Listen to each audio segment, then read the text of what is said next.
She had exactly 3 seconds before the situation turned ugly.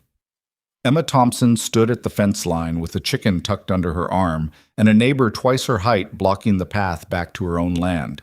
Luke Calloway's jaw was tight, his eyes hard, and behind him lay the wreckage of what used to be a row of seedlings.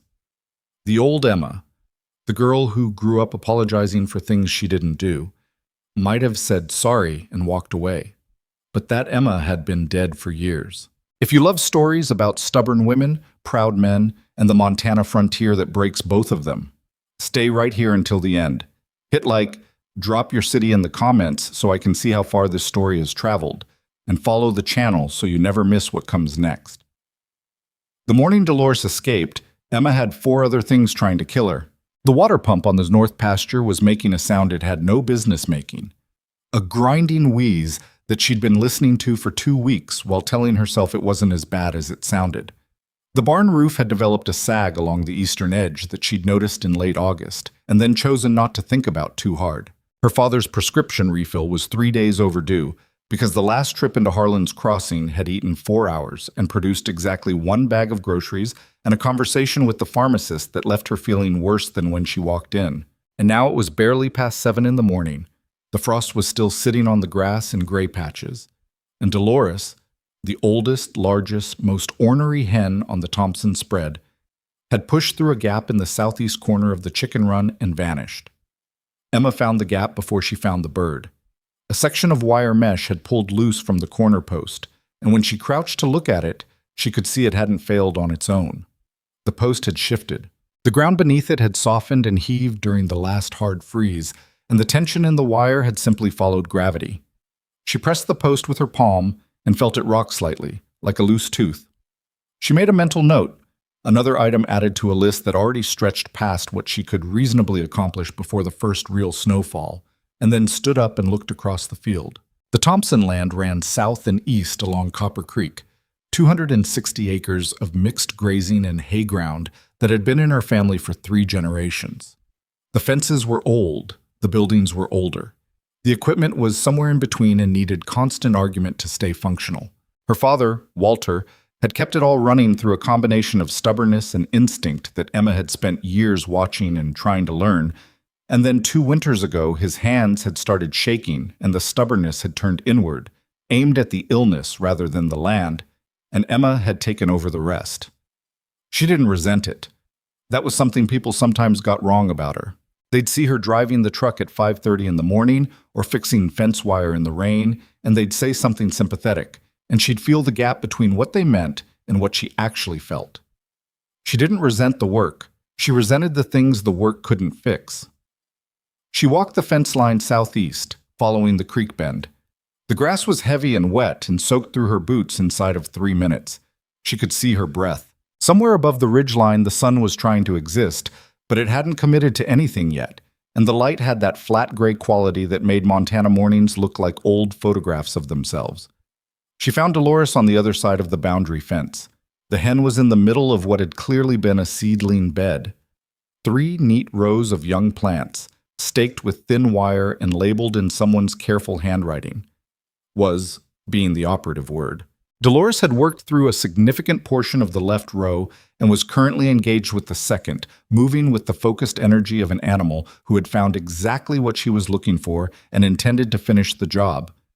"Dolores," Emma's voice came out flat. "Dolores, stop." The hen did not stop.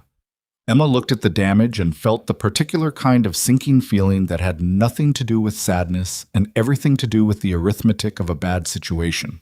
Those weren't her plants. That wasn't her seedbed.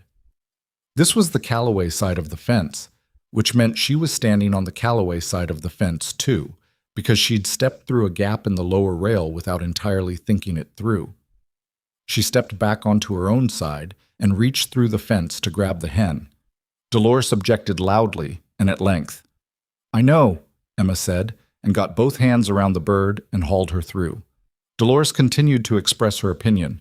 Emma stood up with his hen pinned under her arm, looked at the ruined seedlings, and did the math on how bad this was going to be. She heard boots on frost-hardened ground before she saw him. Luke Calloway came around the corner of his equipment shed, moving like a man who'd been up since before the light, which he probably had. Emma had seen him at a distance twice since he'd come back to Harlan's Crossing.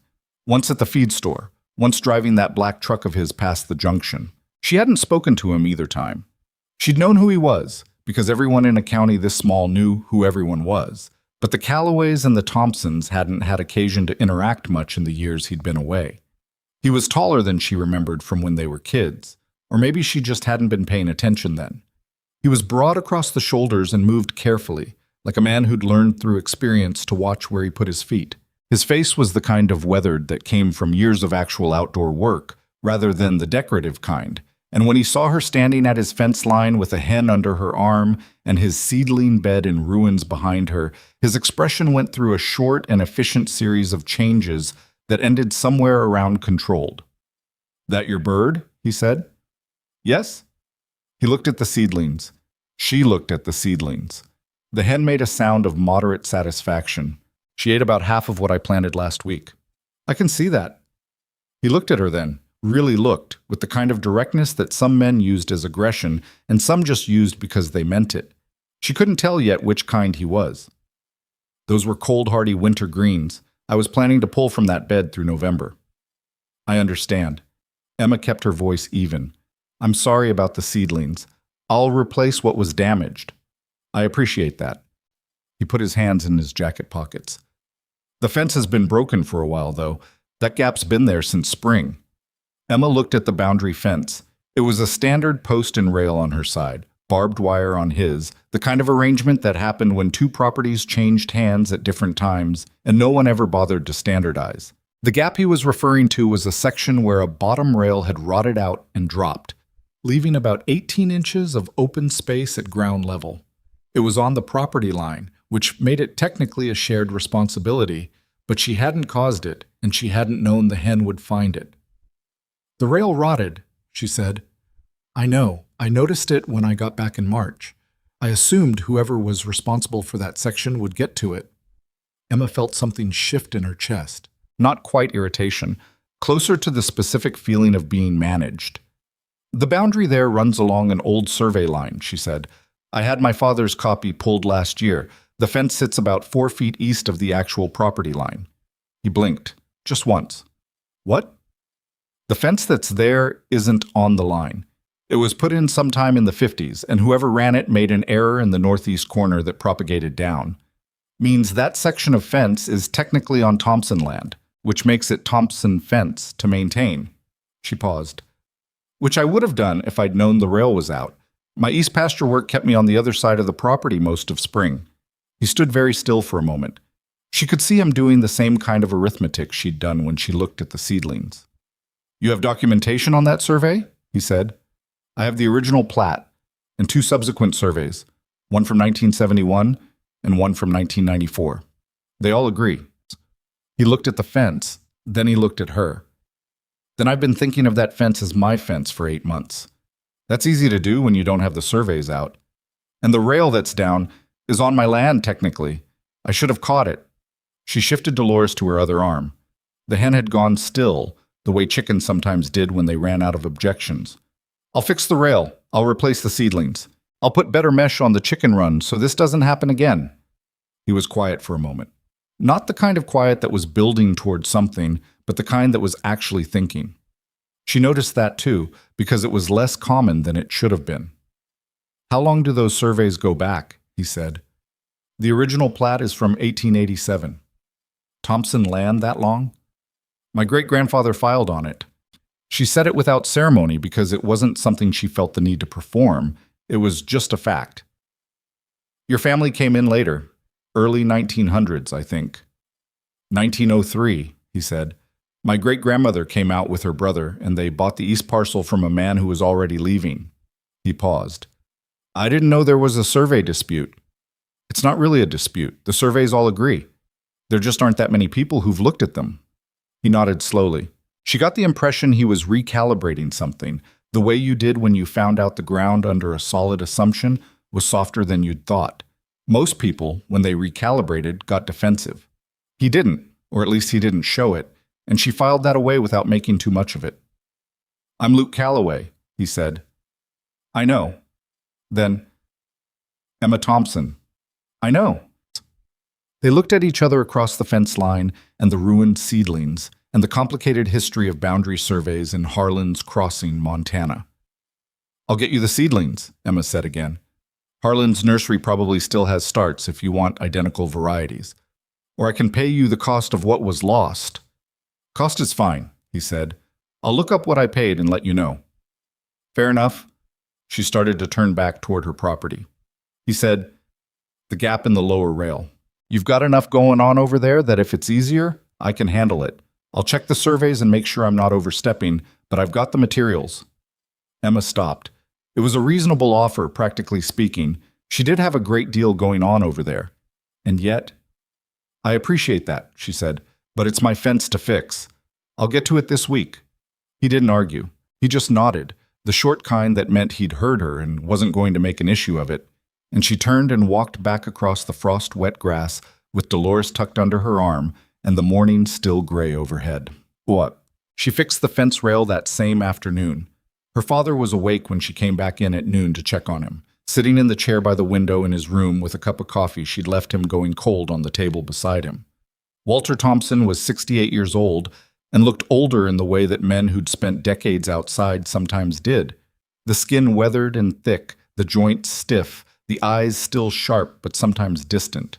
The tremor in his hands had gotten worse since summer. He'd stopped mentioning it, which meant it was bothering him more than usual.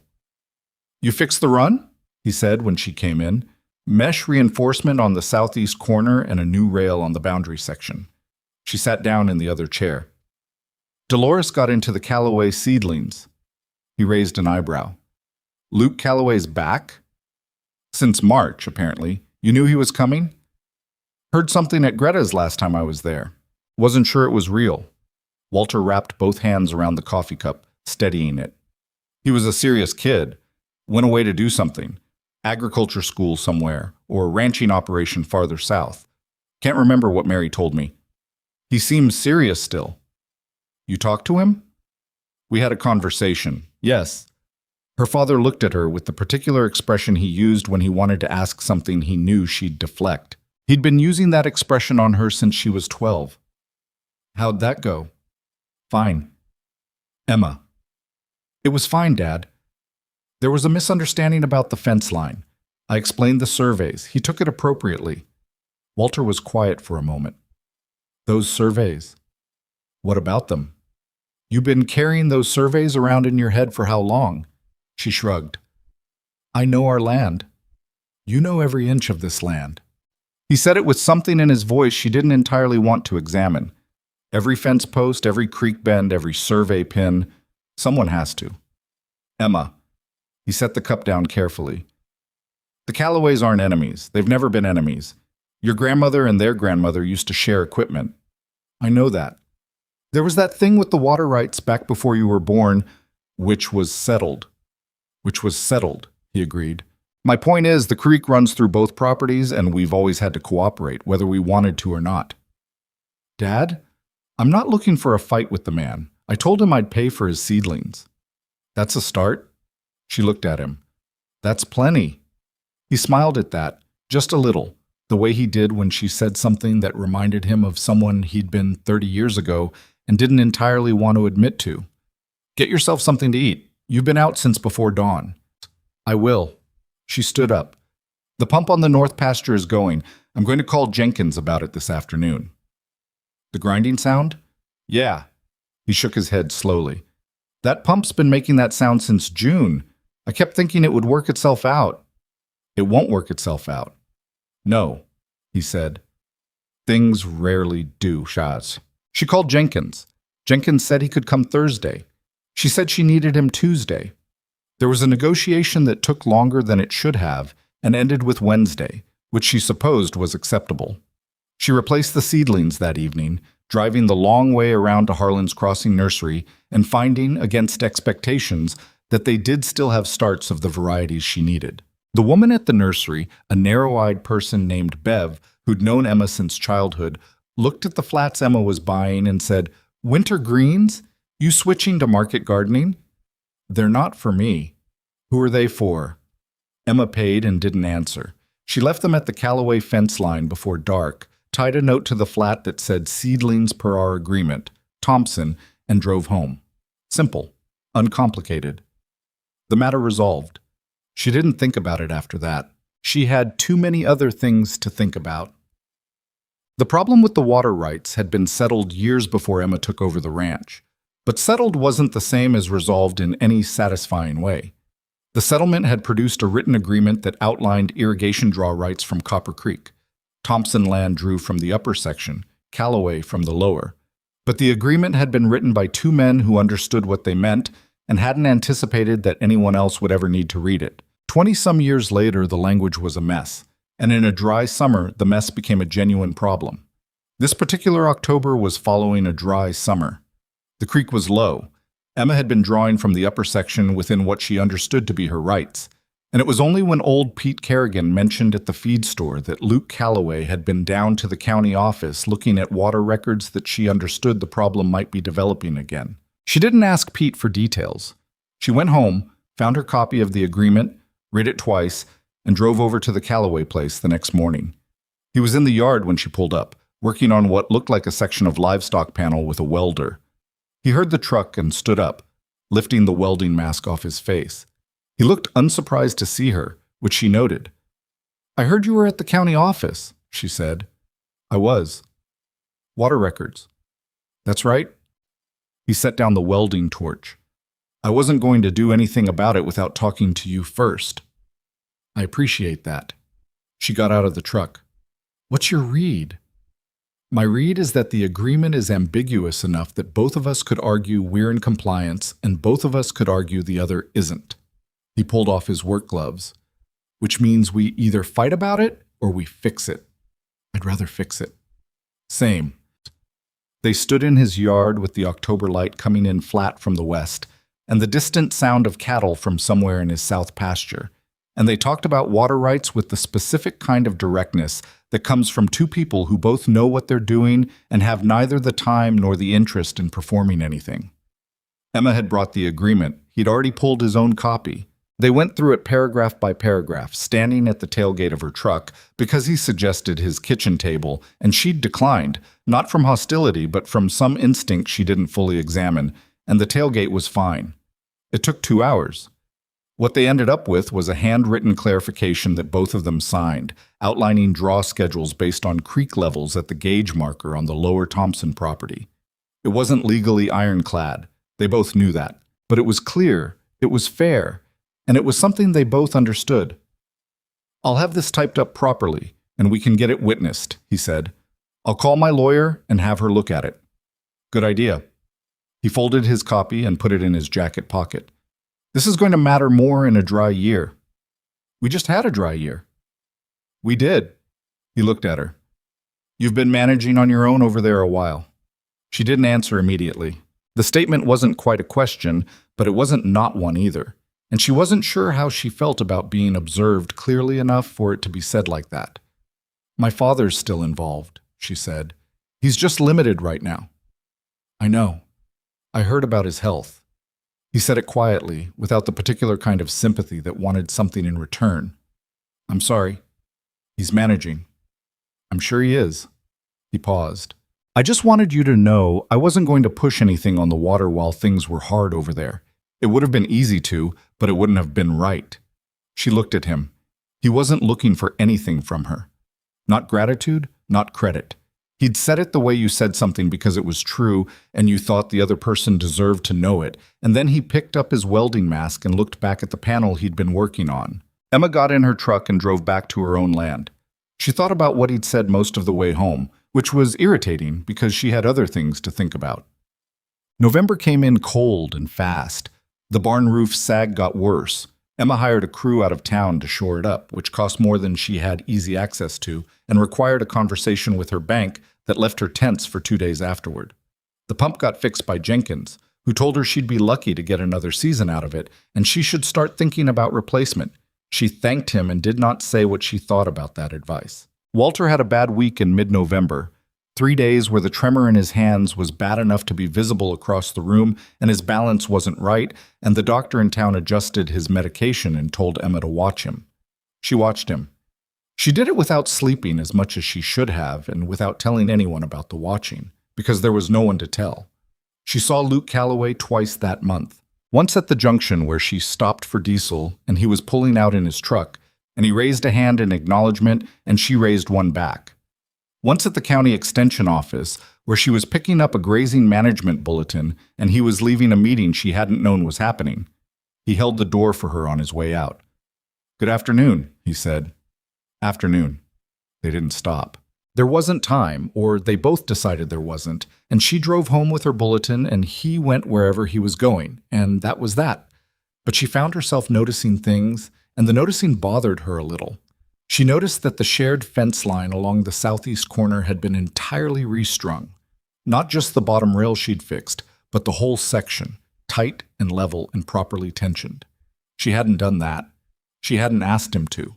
She noticed that the water gauge on Copper Creek now had a proper marker post beside it, a painted stake driven into the bank with the draw schedule numbers written on it in permanent marker, which was his addition to the agreement they'd made. Something practical and clear that cost him an hour and made the whole system easier to use. She noticed that he didn't mention any of this. He didn't expect anything for it. He'd just done it. Emma Thompson had spent several years in a state of fine, carefully maintained self-sufficiency, and she was not interested in complicating that. She had the ranch, and she had her father, and she had work that needed doing from before dawn to after dark every day of the year. She was not interested in complicating it. She put another coat of weatherproofing on the barn doors and didn't think about it after that. What?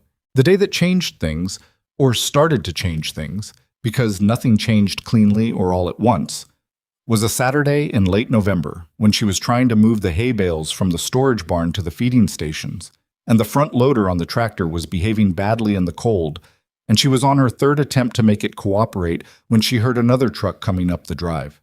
She turned and saw Luke Calloway getting out. "I was passing your south gate," he said. "Saw you'd been at it a while." He looked at the hay bales and the tractor and the situation. "Loader arm? Hydraulic line, cold. You got the reservoir topped up?" "Yes." She said it the way she said most things that questioned whether she'd done the obvious. "It's the line itself. There's air in it somewhere." He walked over and looked at the line without touching anything she hadn't asked him to touch. She appreciated that without wanting to say so. Most men who offered help had trouble distinguishing between helping and taking over. "I've got a bleed kit in my truck," he said. "I can get my own." "I know you can." His voice was even. "I have it here." She stood in the cold with the tractor running and looked at him. He was watching the hydraulic line with professional attention, not looking at her, giving her the space to decide without any performance about it. "All right," she said. It took 40 minutes. She worked the pump control while he watched the line, and they traded information back and forth in the terse, practical language of people who both knew what they were talking about, and when the air was out and the loader arm was responding properly, she moved the hay bales in 3 passes while he stood aside and watched without commentary. "Thank you," she said when she'd shut the tractor down. "Sure." He put the bleed kit away. "Your loader's going to need a full service before spring. The seals aren't far off." "I know." "Just saying." "I know that too." She pulled off her work gloves and looked at him. He was already walking back toward his truck. "Luke." He turned. She said it because it was true, and she thought he should know it, in the same way he'd told her he wasn't going to push on the water while things were hard. "I know you've been working the fence line, the whole southeast section. You didn't have to do that." He was quiet for a second. Then he said, "The survey line's clear now. Thought the fence should match it." "Thank you for that." He nodded, got in his truck, drove back down her access road and out the south gate. Emma stood in her yard in the cold for a moment, listening to the truck sound fade out, and then she turned and went back to work because there was still work to do and the light was going and she didn't have time to stand around thinking about things that weren't entirely clear to her yet. But the thinking happened anyway, later, in the particular quiet of a Montana evening when the work was done and the house was still and her father was asleep, and the thinking was this. She had been waiting for him to show his hand, to want something. to turn the helpful axe into a debt she'd owe or an angle he could use. That was what experience had taught her to expect. And he hadn't. She didn't know what to do with a man who hadn't. She turned off the kitchen light and went to bed, and outside the first real snow of winter had begun to fall on the fence line that was finally in the right place. On the creek that now had a gauge anyone could read, on two properties that were learning, slowly and without ceremony, to share the same water. The snow that had started falling the night Luke drove away didn't stop until Sunday afternoon, and by then it had put 8 inches on the ground and turned the access road into something that required 4-wheel drive and patience in roughly equal measure. Emma spent most of Sunday digging out, checking the cattle in the south pasture, breaking ice on the water troughs, and not thinking about anything that wasn't immediately in front of her feet. That was the useful thing about a Montana winter. It had a way of narrowing the world down to what needed doing right now, and right now left very little room for anything else. Walter was having a better stretch. The medication adjustment had leveled something out, and he was moving around the house more carefully, but more steadily. And on Monday morning, he was at the kitchen table when Emma came in from the early chores, which was the first time in 2 weeks he'd made it down before 8. He had the county map out, the big one he kept rolled in a tube in his office, and he had it spread across the table with his coffee cup holding down one corner. "What are you looking at?" Emma said. "South fence line." He pointed with one finger, the left hand, which was steadier than the right. "I've been thinking about the spring grazing rotation. If we shift the cattle off the east pasture earlier and move them to the creek bottom in April, we buy ourselves another 6 weeks before we have to hay." Emma poured coffee and came to look over his shoulder. "The creek bottom's wet in April." "It's wet in April, but it's grazable by the second week if we've had a normal snowpack melt. Last 3 years we've waited too long and let that grass get ahead of us." She looked at the map. He was right, which was annoying in a very specific way because she'd been managing that rotation for 2 years and hadn't seen it, or she'd seen it and filed it away as something to think about later, which was different. "I'll move the rotation date," she said. "I'm not trying to second-guess how you've been running things." "I know, Dad. I just have a lot of time to look at maps right now." She sat down across from him with her coffee. "What else have you been looking at?" He smiled a little, the cautious kind. "The Callaway boundary. The surveys you have." She looked at him. "I'm not starting anything," he said. "I was just looking at it. Luke came by while you were in town on Friday." Emma set her cup down. "He came here?" "Knocked on the door, yes. We talked for about an hour." Walter smoothed a corner of the map with his palm. "He's a good man, Emma. His father was difficult. You probably don't remember Gordon Callaway, but he was the kind of man who made everything harder than it needed to be. But Luke isn't his father." "I didn't say he was." "You didn't have to." He looked at her over the rim of his cup. "What I'm saying is, he came here and sat in that chair where you're sitting and talked to me like a person, which not everybody does when someone's sick.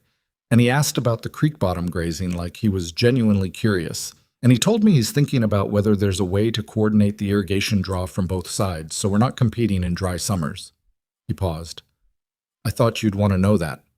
Emma looked at the map. The creek ran through both properties in a long curve, the Thompson land on the north bend and the Callaway land on the south.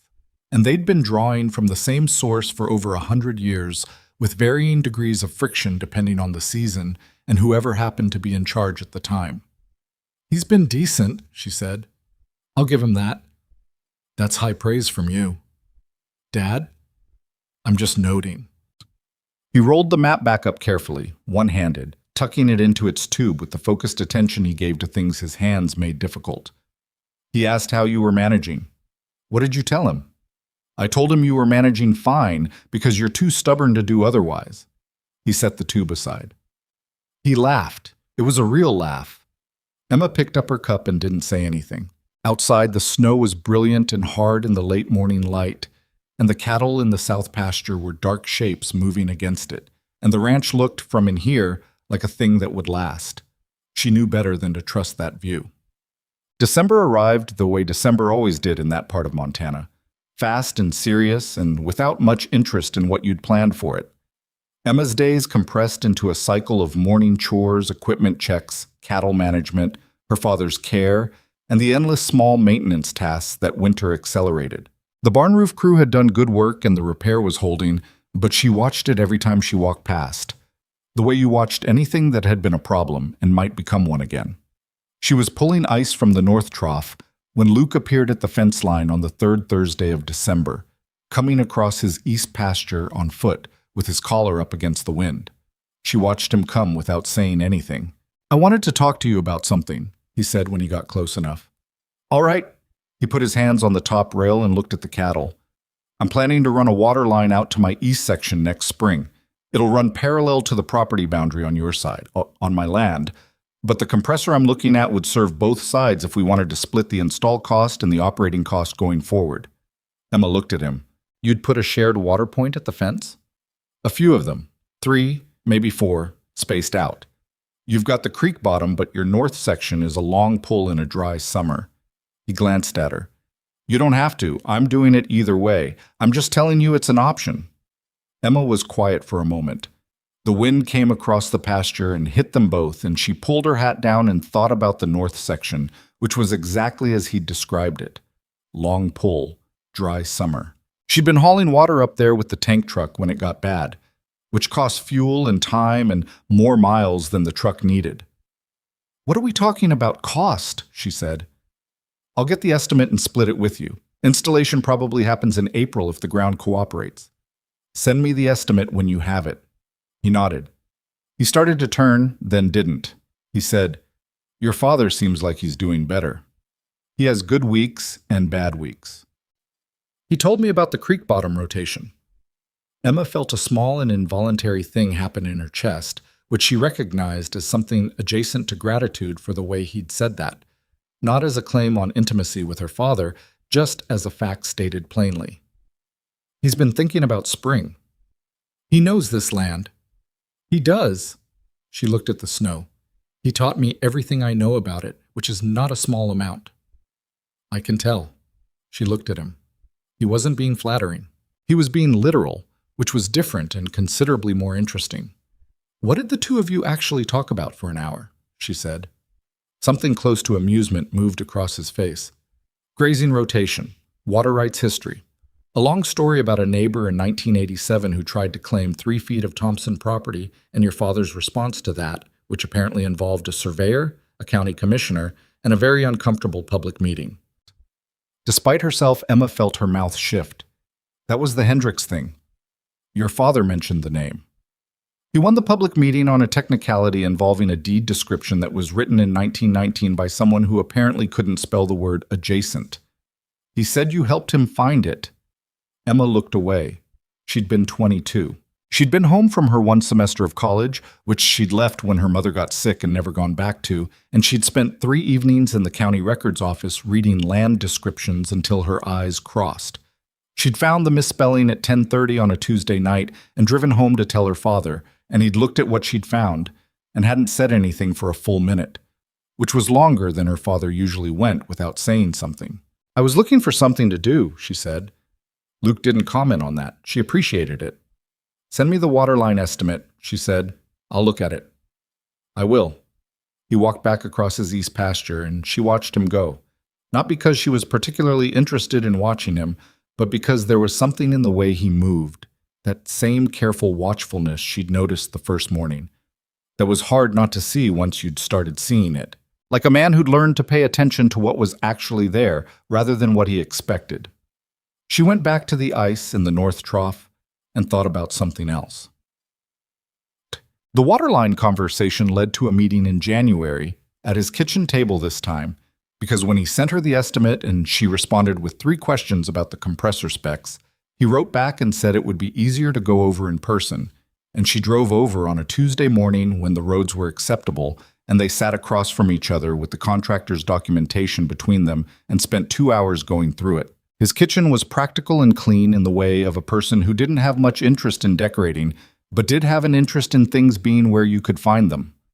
There were 2 shelves of books above the window, not ranch manuals, which was what she'd expected, but novels, history, a few things she couldn't make out from across the table, a photograph on the wall near the door, a landscape she thought was somewhere farther west, the coast maybe. She noticed these things and then looked back at the estimate.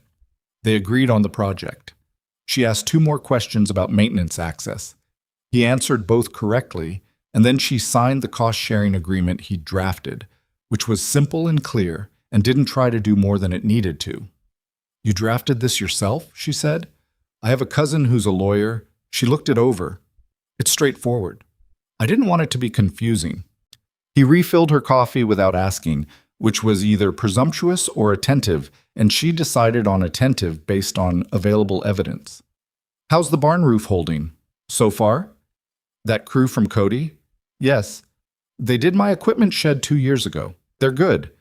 She wrapped both hands around the cup, which was warm in a way the drive over had made her want. "Did you plan all of this?" she said. He looked at her. "All of what?" "The fence line, the gauge marker, now the water line." She said it without accusation, because it wasn't accusatory. It was a genuine question. "Did you come back here with a plan to consolidate things?" He was quiet for a moment in the way she'd gotten used to from him, the thinking quiet rather than the defensive kind. "I came back because the place needed someone to run it, and I'm the one who knows how. My father let things go the last few years. He wasn't well, and he wasn't managing it, and there was a lot that needed to be sorted." He set his coffee down. "I figured the property lines ought to be right, and the water arrangement ought to be clear, not because I had any plan except making things work the way they should." "The cooperation benefits you too," she said. "It does. That's not a secret. Shared costs are lower costs." He looked at her directly. "But it's not a scheme, Emma. I'm not trying to put you in a position." She believed him. That was the inconvenient part. She believed him, and she hadn't expected to believe him, and she didn't entirely know what to do with a belief that arrived without her having decided to extend it. "All right," she said.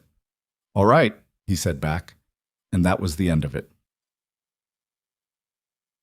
Well, the hardest part of January wasn't the cold. The cold she knew how to handle. You layered, you moved, you kept your hands busy, and your mind on the task immediately in front of you, and you didn't think about the temperature as a concept, only as a condition. The hardest part of January was the hours between 9 at night and whenever she fell asleep, when the work was done and the ranch was quiet and her father was in his room and there was nothing between her and the things she hadn't been thinking about all day. She thought about money more than anything else. The barn repair had gone on a line of credit she'd meant to pay down by fall. And fall had come with the dry summer and a hay crop that was adequate but not surplus. And she'd paid it partly down, not all the way. And the interest was a number she looked at monthly with the specific kind of feeling that came from a problem you understood completely and couldn't solve fast enough. The pump replacement was going to happen in spring, whether she was ready or not. The tractor's hydraulic seals were going to need doing. Her father's medication costs had increased with the dosage change and would probably increase again. None of this was catastrophic. She'd run the numbers enough times to know that. The ranch was viable. It had always been viable, even in the bad years, because 3 generations of Thompsons had kept the debt low and the land productive and made decisions with the kind of careful deliberateness that protected against the worst outcomes. She wasn't in danger of losing it, but she was running closer to the margin than she liked, and she was running it alone. And in the quiet hours, she felt the weight of that in a way the daytime work didn't leave room for. She didn't tell anyone this. There was no particular reason to tell anyone, because knowing it wouldn't change it, and she wasn't the kind of person who talked about financial stress as a form of relief. She just carried it the way she carried most things, quietly, forward, one day at a time. What she didn't account for was that other people were paying attention. Dick. Luke showed up on a Friday morning in late January with his truck and a length of PVC pipe he didn't explain, and a look that said he knew she hadn't asked him to come. And he was there anyway. She was in the equipment barn trying to figure out why the bale processor was jamming on the lower feed roller, and she heard the truck and came out and stood in the doorway and looked at him. "Bale processor?" he said. She looked at the pipe. "What's the pipe for?" "I've got a leak under my kitchen sink I'm fixing later. What's wrong with the processor?" She went back inside and he followed her, which she allowed without making a thing of it. She showed him the jam on the lower roller, and he crouched down and looked at it without touching it first, which again she noticed. And then he said, "You've got a wear plate starting to go. See that ridge there? It's catching the bale wrap." She looked where he pointed. He was right. She'd been looking at the wrong part of the mechanism. "I can order the wear plate." "You can. Or Daniel's equipment in town has a used one off a machine they parted out last spring. I saw it when I was there in November. Might be the same model. You remember what you see at equipment dealers? He looked up at her. Don't you? She did. She absolutely did. She could tell you what she'd seen at Daniel's equipment last March and what condition it was in. She just hadn't expected him to be the same way. I'll call them, she said. He stood up. They were close in the narrow space of the equipment barn, closer than they'd been before, and she was aware of it the way you were aware of things that you'd been not aware of right up until the moment you were. She took a half step back and turned to look at the processor from a different angle and said, "Thanks for catching that." "Sure." He moved toward the door. "How's your father doing with the cold?" "My mother used to say the cold was harder when she was sick. Something about the effort of staying warm." Emma looked at him. It was such a specific thing to say, and it was said the way he said most things, plainly, without performance, like he was handing her something he thought she might want and would leave it there if she didn't. "He sleeps more," she said. "The cold makes him sleep more. Doctor says that's normal." "Is he eating?" "Enough. Not as much as I'd like." Luke nodded. He didn't say anything else because there wasn't anything else useful to say, and she appreciated the recognition of that. Most people, when they asked about a sick person, were looking for reassurance that things were going to be fine. He wasn't asking for that. He was just asking. "I'll call Daniels about the wear plate," she said. "Let me know if they don't have it. There are a couple other places I can check." He went to his truck and drove out, and Emma went back to the processor and thought about the wear plate, and also about the specific quality of attention that Luke Calloway paid to everything around him, which was the same quality she paid to everything around her, and which she had not expected to find in a neighbor. Daniels had the wear plate. Emma drove in and picked it up that afternoon and installed it herself the next morning. The processor ran clean. She called Luke and told him. He said good and asked if she'd heard about the County Road Commission meeting in February, which she hadn't. He said there was a proposal to close the secondary access road that ran along the east side of both properties in mud season, which would affect both of them and probably a few others farther out, and that he was planning to go to the meeting and push back. Did she want to come? She said yes before she'd fully thought about it, which was unusual for her. The meeting was a Tuesday night in February, held in the back room of the county building in Harlan's Crossing, attended by about 30 people, half of whom had opinions and half of whom had very loud opinions. Emma sat next to Luke and watched him make his argument to the road commissioner with the same directness he used for everything. Here are the facts. Here's why the proposal creates harm. Here is a reasonable alternative. Here are the people who agree with me. And the commissioner, who had been planning to push the closure through, agreed to table it pending a cost-sharing study. On the drive home, separately because they'd come in their own trucks, Emma thought about the meeting, and specifically about the moment when the commissioner had started to hedge, and Luke had not raised his voice or changed his approach, but had simply repeated the key fact. The road serves 6 properties, and closing it in mud season forces a 12-mile detour on everyone, in the same even tone for the 3rd time, until the commissioner ran out of ground to stand on. She knew that technique. She'd used it herself. It required a certain kind of patience that didn't come from being calm by nature, so much as from understanding that patience was the correct tool for that particular type of problem. She'd called it stubbornness when she used it herself. She supposed it was that too. Thus, February became March the way months did in that part of the world. Not a clean transition, but a gradual shift. Gray days alternating with days that had something hopeful in the light. The snow starting to pull back from the south-facing slopes first, the creek running louder as the snowpack started to move. Emma watched the season change the way she watched everything on the ranch, with attention and without sentiment, because sentiment about the seasons didn't get the calves sorted. She had 12 calves on the ground by the 3rd week of March. 3 of them required extra attention. One set of twins whose mother was a first-timer and didn't entirely understand what was expected of her, and 1 calf that came early and cold and spent 2 nights in the barn under a heat lamp before it was steady enough to go back out. Emma slept badly those 2 nights. She set an alarm for every 2 hours and went out and checked the calf and went back in and lay in the dark waiting for the next alarm.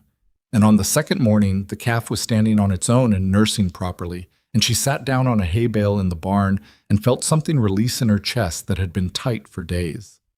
She hadn't told Luke about the difficult calves. There was no reason to tell him. But on the third morning, when she was back in the house with coffee and the relief of a problem resolved, she found she wanted to tell someone, and the someone she thought of first was him, and that was the moment she understood that something had shifted without her permission and probably without her noticing, the way the seasons shifted.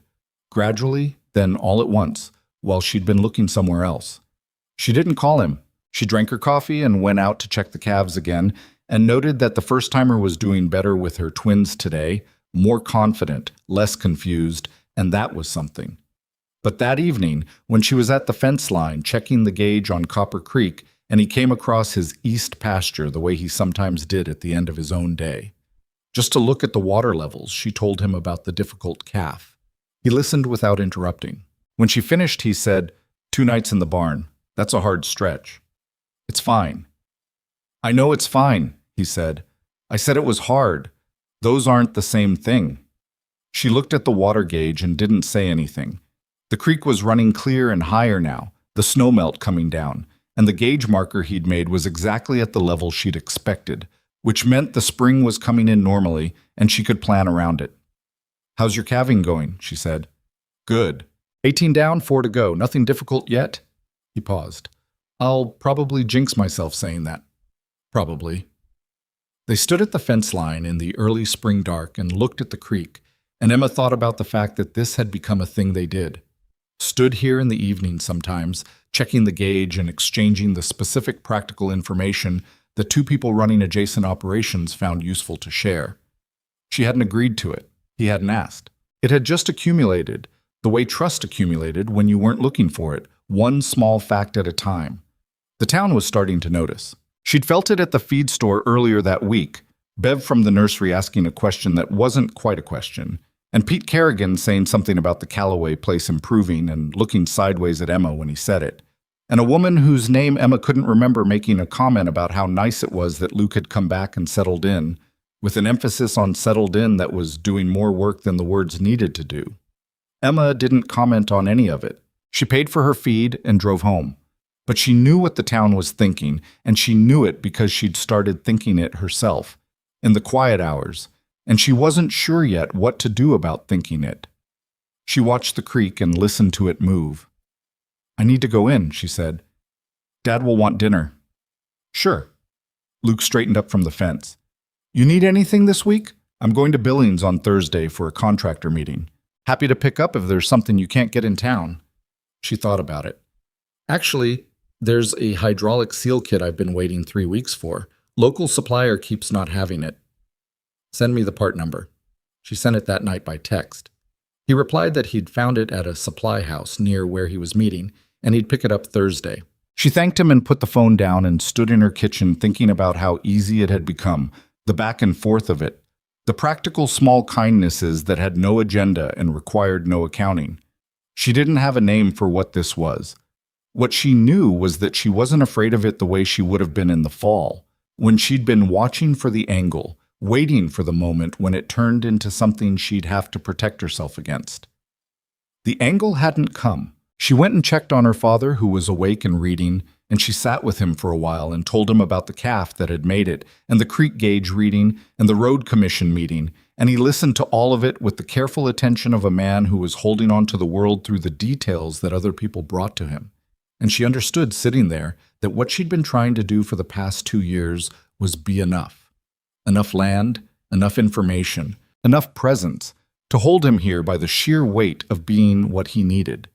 Walter put his book down and said, You're not sleeping. I'm sleeping fine. Emma. I'm sleeping enough. He looked at her in the way he had that had nothing to do with what she'd said. You've been carrying everything alone for a long time, he said. I know you can. I've seen you do it. I'm asking if you have to. She looked at her hands. It's my ranch, Dad. It's your ranch, he agreed. I'm not suggesting you hand it to anyone. He was quiet for a moment. I'm suggesting that some things are better shared. She didn't answer. He didn't push. She drove home in her head that night through the dark of the house and the dark of what he'd meant, and the late March snow that had started falling again, And the fact that in the morning she would need to check the calves and the creek and the fence, all of which had always been hers alone, and all of which had, very quietly and without her quite deciding it, begun to feel like less of a solitary weight than they'd been 6 months ago. She didn't know what to do with that. She was beginning to think she might have to figure it out. Spring came in the way it always did in Harlan's Crossing, sideways and argumentative, warm one week, and then a late freeze the next, the kind of weather that made you commit to plans and then penalized you for committing. Emma planted her kitchen garden on a Thursday when the ground was workable and woke up Friday to a frost advisory that sent her out at 5 in the morning with burlap and old bed sheets to cover what she'd put in. She was on her knees in the dark pulling frost cloth over the herb beds when she heard her phone buzz in her jacket pocket and thought, with the specific irritation of someone who had not yet had coffee, that whatever it was could wait. It waited. She finished covering the garden and went inside and made coffee and looked at the phone. It was a text from Luke, sent at 4:47 in the morning, which meant he'd been up earlier than she had, which she found she didn't find surprising. It said, "Frost advisory. You see it?" She wrote back, "Covered the garden at 5. You?" He replied, "Covered mine at 4:30. Calves are fine. Brought the 2 youngest in last night." She put the phone down and drank her coffee and felt something she didn't want to name, which was the particular quiet warmth of being thought about by someone who knew what mattered to you without being told. He texted her at 4:47 in the morning because he'd looked at the frost advisory and thought of her garden, not in a dramatic way, not in a way that required anything, just thought of her and sent 2 words. She was going to have to deal with this at some point. Not this morning. This morning there was frost on the ground and calves to check, and a father to get breakfast to and the wear plate on the bale processor to test with the new season's first run. She put the phone in her pocket and went back out. The hydraulic seal kit Luke had brought back from Billings solved a problem she'd been working around for 3 weeks, and solving it freed up 2 hours. She'd been spending compensating for the leak, and those 2 hours went immediately to the fence inspection on the north boundary, which she'd been putting off. She found 3 posts that needed resetting and a section of wire that had stretched over winter and needed tensioning, and she spent a full day on it alone with the post driver and the wire stretcher, which were the kinds of tools that rewarded patience and punished haste. And she was almost done with the last section when Luke's truck came along the county road and slowed and stopped. He got out and looked at what she was doing. "You're 1 post short," he said. "I know. I counted wrong when I loaded up this morning." She kept working the wire stretcher. "I'll finish tomorrow." He went back to his truck and came back with a fence post from somewhere in his bed. He didn't make a thing of it. He just set it down near the gap and said, "I had extras from the southeast repair." She looked at the post. The right diameter, treated wood, the right length. She could use it. "Thank you," she said. "Sure." He didn't offer to stay and help. She noticed that about him consistently. He didn't assume that his presence was wanted beyond what was useful. Some men couldn't do that. They'd show up to help and end up taking over through sheer accumulated presence, and you'd find yourself managing them instead of the task, and at the end you'd have to decide whether to be grateful or annoyed. Luke dropped the post and went back to his truck, and she reset the final hole and tamped it and moved on. She finished the fence that afternoon. It was one of those spring evenings that made Montana worth the winter. The light going long and gold across the north pasture, the cattle quiet, the air with the first real warmth in it. She loaded the tools back in the truck and stood for a minute and looked at the fence line, straight and tight, from one corner to the other, and felt the specific satisfaction of work completed correctly. 1.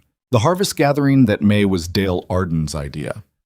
Dale ran the largest spread between Harlan's Crossing and the county line, a 4th-generation operation that produced more hay than anyone in the area, and every spring he hosted a gathering for the ranchers and farmers in the surrounding 20 miles, partly for the socializing, partly because he liked to know what was going on in the community, and this was an efficient way to find out. Emma had been going since her father started bringing her at 11 or 12, and she went now out of habit and because Walter had always believed in maintaining the relationships that frontier life depended on, even when those relationships were inconvenient. She almost didn't go this year. She had things to do. She always had things to do. And the idea of spending a Saturday afternoon making conversation with people she only partially liked had less appeal than usual. But Walter, who was having a good week and seemed clearer than he'd been in a while, said she should go, said it specifically, rather than just generally, and she understood the difference. She drove over to the Arden place on a Saturday afternoon in late May and parked in the long row of trucks near the equipment barn and went in. Dale had set up tables in the barn itself, the way he always did, and there were probably 40 people, ranchers and their families, and a few of the local business owners and county people. And the noise level of that many people in a metal building was considerable. She found Dale's wife first, which was the social equivalent of finding solid ground in a room full of unstable surfaces. She talked to Pete Kerrigan about the road commission outcome. She talked to a woman named Judith Marsh, who ran a sheep operation 15 miles east and whose opinions Emma disagreed with on approximately half of all subjects, and who Emma genuinely liked anyway. She ate something from the table and kept moving the way she did in social situations, tracking the room, noting who was talking to who, because a room of 40 people who all knew each other and knew each other's business was a kind of ecosystem, and Emma had always found it easier to be comfortable in it when she understood what was going on. Luke was there. She'd known he would be because Dale invited everyone, but she'd known it in the specific way of having thought about it more than was entirely warranted. He was near the back of the barn talking to a couple of the older ranchers, and he caught her eye when she came in and gave the short nod she'd gotten used to, and she gave it back and went to find Dale. She was talking to Dale about the Road Commission study's timeline when she first heard the tone shift. It was a skill she'd developed early, the ability to notice when a room changed, when the particular frequency of social conversation moved towards something else. She didn't catch the words at first. She caught the drop in Judith Marsh's voice across the room, the kind of drop that wasn't quieter than before but was pitched differently, aimed at a smaller group but carrying anyway. She didn't look over immediately. She finished her sentence with Dale and moved toward the table for something to drink and got close enough to hear. The man doing most of the talking was named Roy Cutter. Roy was 60-something, owned a middle-sized operation northeast of town, and had been a specific kind of problem at county meetings for as long as Emma could remember. The kind of man who dressed up personal grievances as public concern and then couldn't understand why other people weren't more grateful. She didn't know what Roy's specific grievance with Luke Calloway was, but she'd heard enough at the feed store to know there was one, something about a grazing lease arrangement that Luke's father had made years ago and that Luke had declined to renew. Roy was talking to 3 other people, and what he was saying, in the deliberate not quite quiet that was designed to carry, was this: that it was interesting, wasn't it, how quickly Luke Calloway had gotten himself situated with Emma Thompson, considering Emma's situation over there, considering what that land was worth, considering that a man who needed more range might find the Thompson operation an attractive thing to be positioned near. Emma stood very still. She heard the rest of it. That nobody was saying anything was wrong, just that it was worth noting. That Luke had come back with a lot of ideas about cooperation and shared costs, and it was awful nice of him, of course, and Emma Thompson was a capable woman, of course, but capable women had been taken advantage of before when they were managing alone, and their family situation was complicated, just worth noting. The 3 people listening to Roy were doing the thing people did when they didn't entirely believe what they were hearing, but didn't want to commit to disagreement. The non-committal nods, the shifting weight, the not quite engaged expression. 2 of them she knew well enough to be fairly sure they'd repeat what they'd heard to someone else before the day was out. Emma turned and looked across the barn. Luke was still in the back corner talking to the older ranchers. He hadn't heard it, or if he had, it hadn't reached him clearly enough to register.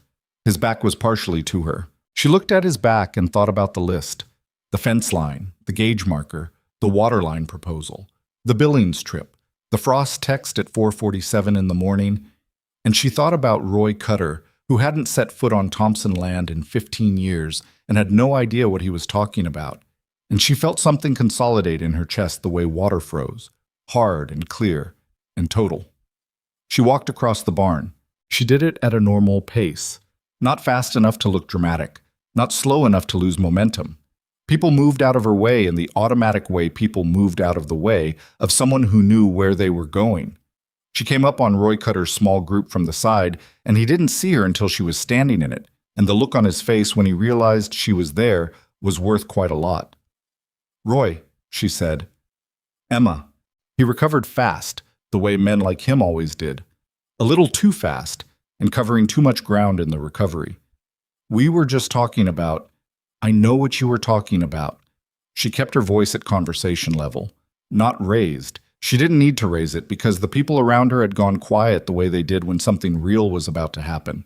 I've been running Thompson Land for 2 years without anyone's help and without asking anyone's permission, and I can tell you exactly what the water rights situation is and what the boundary surveys show and what every structural issue on that property looks like, because I know my land the way my father knew it and the way his father knew it before that. She let that land. Luke Calloway has been a good neighbor. He's been fair on this water agreement, transparent about every joint project we've discussed, and he has never once suggested or implied or behaved as though there's anything on my land he expects to get access to through anything other than straightforward cooperation. She looked at Roy directly. If you have specific information that contradicts that, I'd like to hear it. If you don't, then I'd ask you to be careful about what you suggest in a room full of people who are going to repeat it. Roy opened his mouth and closed it again. One of the people listening to him, a woman Emma knew vaguely from the county planning board, had gone slightly pink. Another had found something interesting to look at near the ceiling. I'm not suggesting anything, Roy started. Then we're finished, Emma said pleasantly. She turned and walked away. Her heart was going harder than she wanted it to. She knew that was adrenaline, not fear, and she also knew the difference was less meaningful than people thought. She walked to the food table and put a hand on the edge of it and breathed for a second, looking at the table, at nothing in particular, and in her peripheral vision she saw people processing what had just happened and knew by tomorrow it would be all over Harlan's Crossing in one form or another, which was unavoidable and not her primary concern. What she hadn't expected was Luke behind her. She turned and he was there, not close but nearby, and his expression was exactly what she would have predicted if she'd thought about it. No drama, no performance, just the same steady attention he paid to everything, and something underneath that she didn't have a name for but recognized by feel. You heard, she said. It wasn't a question. Most of it. He was quiet for a second. You didn't have to do that.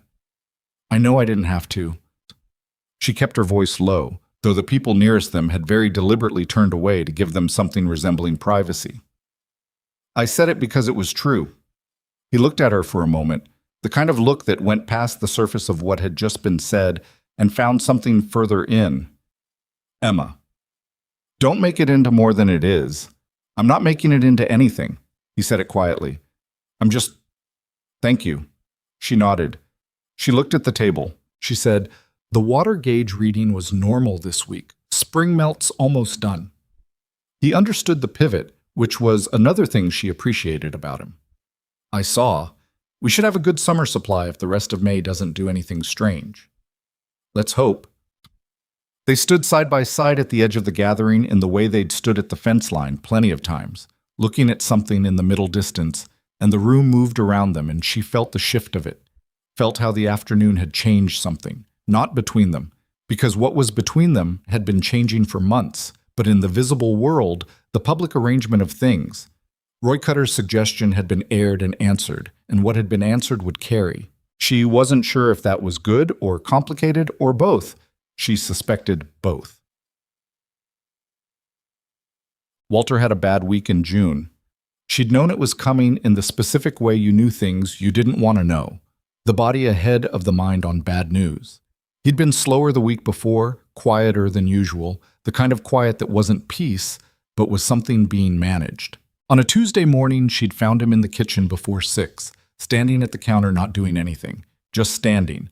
And when she said his name, he'd turned and looked at her with a moment of blankness before his eyes settled back into him. She called the doctor that afternoon.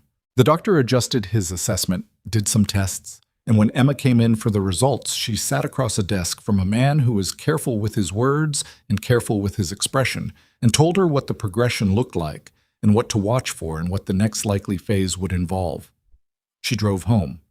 She fed the cattle. She made dinner. She sat with her father and watched a program he liked on the old television in the sitting room and didn't say any of the things she'd heard that day, because he didn't need to hear them and she needed to sit with them herself first. She sat with them for 3 days.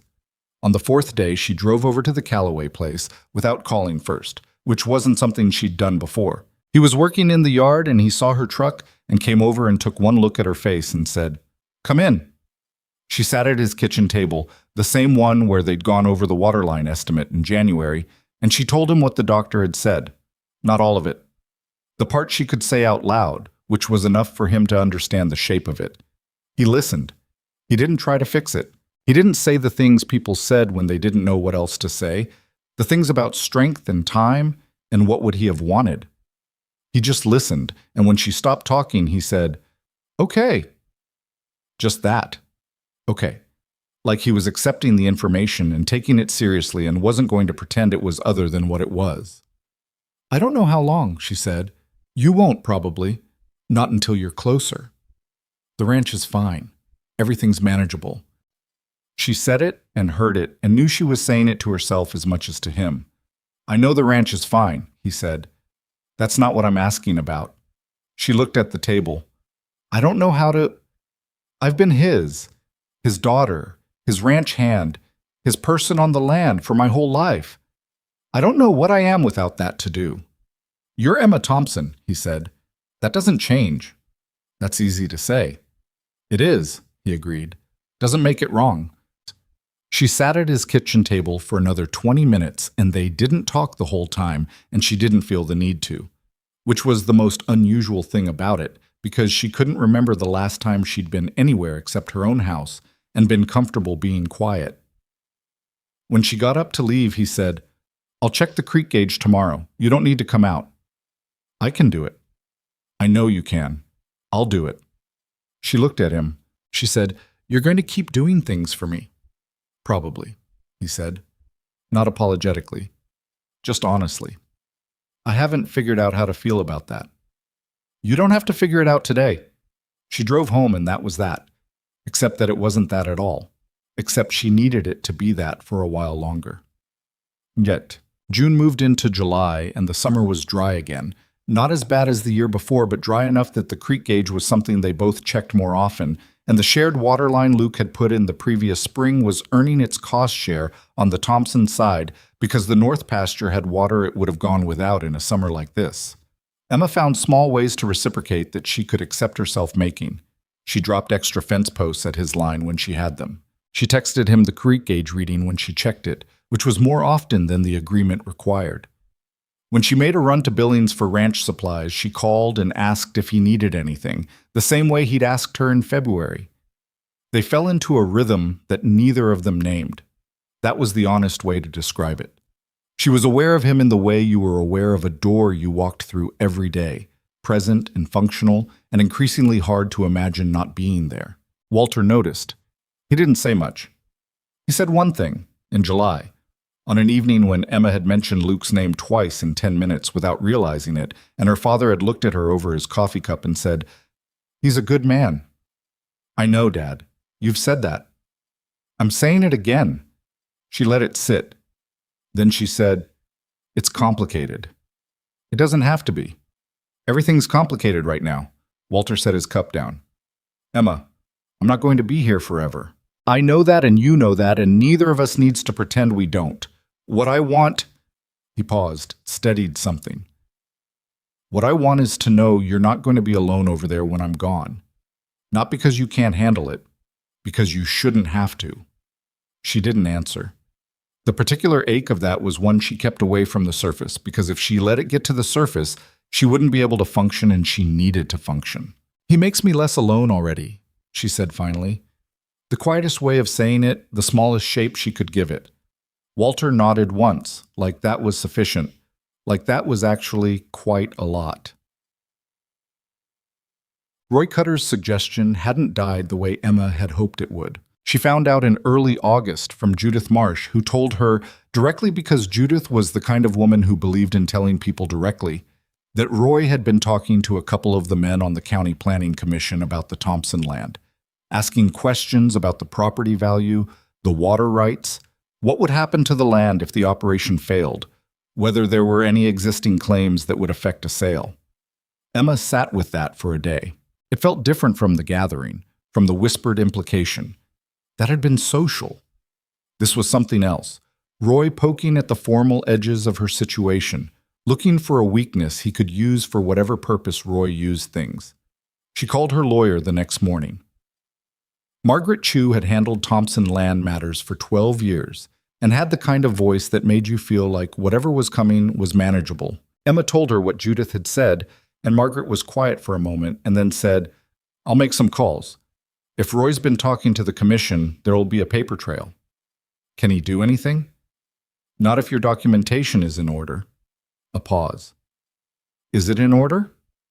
"Every survey, every deed, every water rights agreement, every maintenance record going back 20 years. "Then you're fine. I'll let you know what I find." Emma called Luke that evening. She stood in her kitchen and told him what was happening, not because she needed his help, but because she'd started telling him things, and stopping felt wrong in the specific way that going backward felt wrong once you'd committed to a direction. He listened. He said, "Roy had a lease arrangement with my father that I didn't renew. The lease gave him grazing access to my east section, and I bought that section out because I needed it for my own rotation. So this is about your land too. The east section's worth something if you're looking for range access. If Roy's looking for leverage on neighboring properties, mine and yours are both worth looking at." He paused. "Does your lawyer know about the water agreement we made?" "She's seen it. She signed off on the language." "Good." Another pause. "Emma, this isn't going to amount to anything if your documentation is what you say it is." "My documentation is what I say it is." "Then Roy Cutter is a man who's uncomfortable with a situation he doesn't control, and he's going to bump around the edges of it and find there's nothing there." She was quiet for a second. "You're not worried." "I didn't say that. I'm watching it." His voice was even, the kind of even that wasn't calm because nothing was wrong, but was calm because he decided on calm as the appropriate response to this type of problem. "I'm watching it, and I'll tell you if I see anything from my side." "All right. You're not alone in this." She'd heard him say things like that before, in various forms, and each time she'd moved past it without fully sitting with it, because sitting with it required acknowledging something she'd been circling for months. This time she sat with it for a second before she answered. "I know," she said. "Thank you." She hung up and stood in her kitchen, and the house was quiet around her, and the summer dark was outside the window. And Dolores, the original cause of everything, the stubborn hen who'd started all of this with one morning's worth of appetite and poor judgment about fence lines, was making a settling sound from the chicken run that Emma could hear even from inside, and she thought about how strange it was, the way life built itself out of small things. A rotted fence rail, a ruined seedbed, 3 words on a survey plat she'd pulled on a random afternoon when she was trying to understand what she owned. A man at the fence line who didn't move when you expected him to move. She washed her coffee cup and put it away and turned off the kitchen light and went to check on her father, who was sleeping quietly, his breathing even. And she stood in the doorway for a moment and listened to him breathe. And then she went to her own room and lay in the dark with the summer coming through the window screen and thought about what her father had said. And what Luke had said. And what she'd said herself, said quietly, the smallest shape she could give it. "He makes me less alone already." She turned over and looked at the ceiling. Outside the ranch was dark and still. And somewhere on the other side of the survey line that was finally in the right place, Luke Calloway was probably in his own house, probably in his own quiet. And she found she was glad he was there. Not in spite of everything, but because of it. Because of the difficult calves and the frost text and the post he'd left at the fence line without making a thing of it, because of the way he'd sat across from her at his kitchen table and said, okay. She hadn't said any of this to him. She wasn't sure she knew how. She was beginning to think she was going to have to learn. Margaret Chu called on a Thursday morning in late August with the kind of voice that meant she had something real to report. Emma was in the equipment barn doing an oil change on the tractor when her phone rang, and she took off one glove and answered it with her clean hand. "Roy Cutter filed an inquiry with the county assessor's office," Margaret said. "He's questioning the boundary description on your northeast corner. Claims the legal description in the 1994 deed is inconsistent with the original plat." Emma sat down on the running board of the tractor. "Is it?" "No, I've looked at both documents. The 1994 description uses a different reference point, a survey pin rather than the creek bend, but the calculations are consistent. It describes the same boundary." A pause. Roy's hired a surveyor, private firm out of Billings. He's surveying my land. He's filed a request to survey the county road right-of-way adjacent to your northeast corner, which is public land. He can do that. The question is what he thinks he's going to find.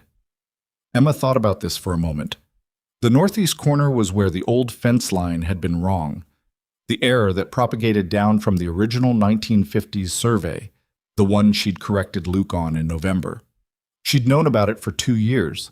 She had documentation going back to the original plat. He's not going to find anything, she said. Probably not.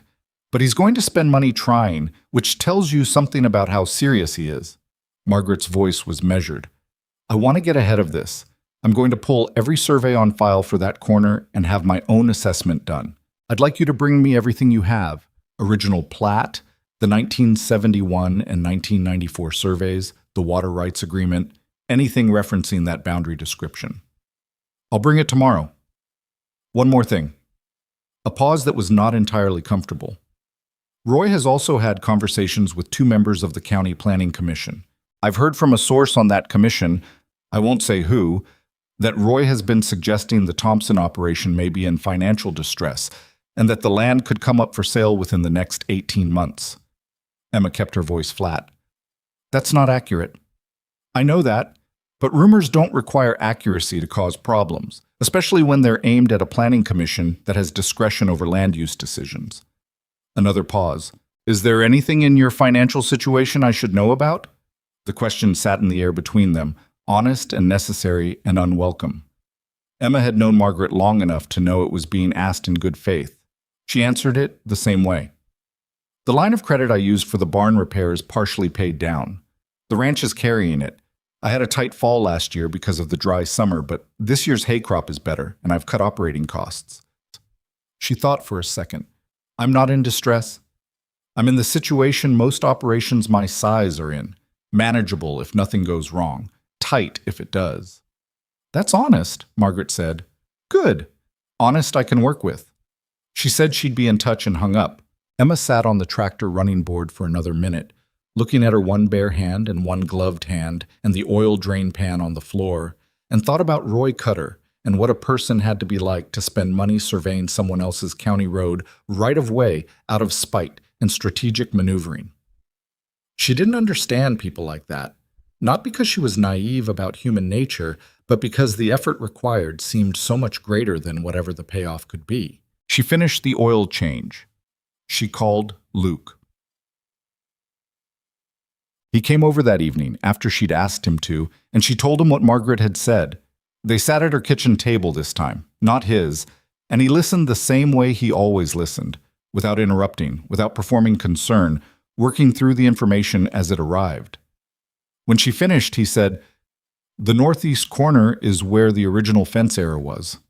"Yes." "So he's found the same discrepancy you found. He's found that the fence wasn't on the line, which I already knew and already corrected. Does he know you have surveys going back to 1887? I doubt it. He'd know about the county records, the 1971 and 1994 surveys. He probably doesn't know I have the original plat. She looked at her hands on the table. The original plat is the thing that makes this simple. It establishes the boundary description that every subsequent survey has confirmed. Roy's surveyor isn't going to find a different line. He's going to find the same line I've always had. Luke was quiet for a moment, looking at the table. What's his actual play? If he knows the documentation is going to beat him, he might not know that, or he might know it and be betting I don't have everything organized. She paused. Or he might be doing exactly what Margaret suggested, not trying to win a boundary dispute, but trying to create enough uncertainty around my operation that the Planning Commission treats me differently, makes my land use applications slower, my water right renewals harder, death by friction. That takes time. He has time. He's not going anywhere. Luke was quiet again. Then he said, I have documentation on my side of that boundary too. The Callaway surveys from 1903 and 1931 both reference the same survey pins yours do. If Roy's surveyor is looking at the northeast corner, he's looking at where my land starts too. Emma looked at him. You'd put your documentation into this. It's the same boundary. My surveys say the same thing yours do. If he's questioning your description, He's implicitly questioning mine. He met her eyes. Also, this is Roy Cutter spending money to make your life harder because he's angry about a grazing lease I didn't renew. That's partly my problem. She looked at the table. She was not good at this, at letting things be shared that she'd been carrying alone. She'd had practice at it lately, more than in the previous 2 years combined, but it still required something from her, an active giving over that her instincts pushed against. All right, she said. I'll tell Margaret you'll provide your surveys. I'll call her tomorrow and set it up. He looked at her steadily. Emma, he's not going to win this. I know he's not going to win this. That doesn't mean he can't make it expensive. No, he said. It doesn't. They sat with that for a moment, the honest version of it, and she appreciated that he didn't try to make it more comfortable than it was. Roy Cutter was going to make things difficult for a while. That was true. The response to that truth was to be prepared and patient and thorough, which were all things she knew how to be. It didn't make it not exhausting. Stay for dinner, she said. She said it before she'd decided to say it, which was happening more often lately. I made too much soup. He looked at her. You sure? I wouldn't offer if I wasn't sure. He stayed. Walter came to the table for the first time in 3 days, which Emma suspected had something to do with hearing Luke's truck in the yard. And they ate soup and bread and talked about the fall calving schedule and a piece of equipment Dale Arden was selling that might be worth looking at. And Luke told a story about a fence repair that had gone badly wrong in his first week back on the property that made Walter laugh. A real laugh, the kind she hadn't heard in a while. After dinner, Walter went back to his room and Luke helped her with the dishes without asking, and they stood at the sink and the drying rack. The way people stood at sinks and drying racks, passing things back and forth without talking. And Emma thought about how domestic and ordinary it was, and how she'd been living in this kitchen for 30 years, and it had never felt quite this specific before. He left at 8:30. She walked him out to the truck because it was a warm night, and she didn't have a reason not to. He opened the truck door and then stopped and turned and said, "Thank you for dinner." It was soup. It was good soup. He paused. There was something in the pause. She'd gotten good at reading his pauses, and this one was carrying something it hadn't unloaded yet. She waited. He said, I want to say something and I want to say it directly because I don't think either of us has the patience for the other way. All right. I know your father's situation is what it is, and I know this thing with Roy is on top of that, and I know you've got about 400 other things going on. He looked at her in the direct way he had, the one that meant what it said. I'm not in a hurry. I don't need anything from you right now except to know you're aware that I'm here, not just as a neighbor. She held the look. I'm aware. Okay. Luke? Yeah. I don't know how to do this. That's honest. She put her hands in her jacket pockets. I know how to run a ranch. I know how to read a survey. I'm not sure I know how to... She stopped, let out a breath. I've been on my own for a long time. I know. That's not an excuse. I'm not saying I can't. I'm saying I'm slow. He nodded. I know that too. And then because he was who he was, I'm not in a hurry. He got in his truck and drove home, and she stood in her yard in the August dark for a minute and listened to the sound of it go, and she thought that of all the things she had not expected to find in this year, this strange, grinding, exhausting, surprisingly full year, the thing she had most not expected was a man who knew how to wait and wasn't pretending at it. September brought the fall in fast, and the Roy Cutter situation in slightly faster. Margaret's counter-assessment came back clean, as expected, and the private surveyor Roy had hired filed his report with the county, and the report confirmed the boundary description that had always been in the deeds. Roy's surveyor had tried. The line was the line. Roy didn't go away. He sent a letter through a lawyer Emma had never heard of, questioning the language in the 1994 water rights renewal as it pertained to Thompson, draw rights on the Upper Creek section. The letter was long and cited a number of cases and was, in Margaret's assessment, a creative but ultimately unsupported argument. He's using a different lawyer now, Margaret said. Someone from out of the area. That tells me he's escalating and also that he's not finding local counsel willing to take this seriously. What do we do about the water rights letter? I respond with the documentation and the counter-argument, and I copy the county water board. A pause. This is going to cost you. I know. My fees for this month are going to be significant. I know that too. Emma looked at the ceiling of her office. Send the invoice when you're ready. She sat at her desk after hanging up and looked at the numbers she'd been managing in her head all year. The barn repair credit, the pump replacement, the hydraulic seals, the waterline cost share, Margaret's escalating fees, all of it individually manageable, all of it together a weight that was real. She spent an hour on the actual numbers, the bank account, the credit balance, the projected hay revenue, the fall calf sale. When she was done, she had a clear picture, which was always better than the unclear one, even when the clear one wasn't comfortable. She was going to be tight in October and November. Not desperate. Tight. She hadn't told Luke this. She wasn't going to tell Luke this, not because she didn't trust him, but because there was a line between sharing and depending, and she was still finding where it was. What Luke did without being told was show up on a Saturday morning in late September with 2 guys from his own operation and a new post driver and offer to reset the fence posts on her west section that she'd been meaning to get to since spring. He didn't ask her if she needed it done. He said, "I've got the crew and the equipment for the next 4 hours if you want to use them." She said yes, and showed them where the bad posts were, and worked alongside them for the 4 hours, and at the end of it, the west fence was better than it had been in 5 years, and she hadn't had to spend anything except her own time. She thanked him when the crew had loaded up and headed back. He said, "Your father been outside lately?" "A little, the warm days. Might bring him out to see the west section. He'd probably like to see it done." She looked at him. "You think about that, what he'd like to see." "He told me in March that the west fence was on his list." Luke said it simply. "Figured he'd want to know it got done." She brought Walter out that afternoon in the truck, just drove him slowly along the west boundary with the windows down and the fall light on the grass, and he looked at the posts and the tight wire, and didn't say anything for a while, and then said, "That's a good fence." "Yes," she said, "it is." He was quiet for another minute, watching the cattle in the west pasture. Then he said, "Luke's crew?" "And me." "Good." He folded his hands in his lap.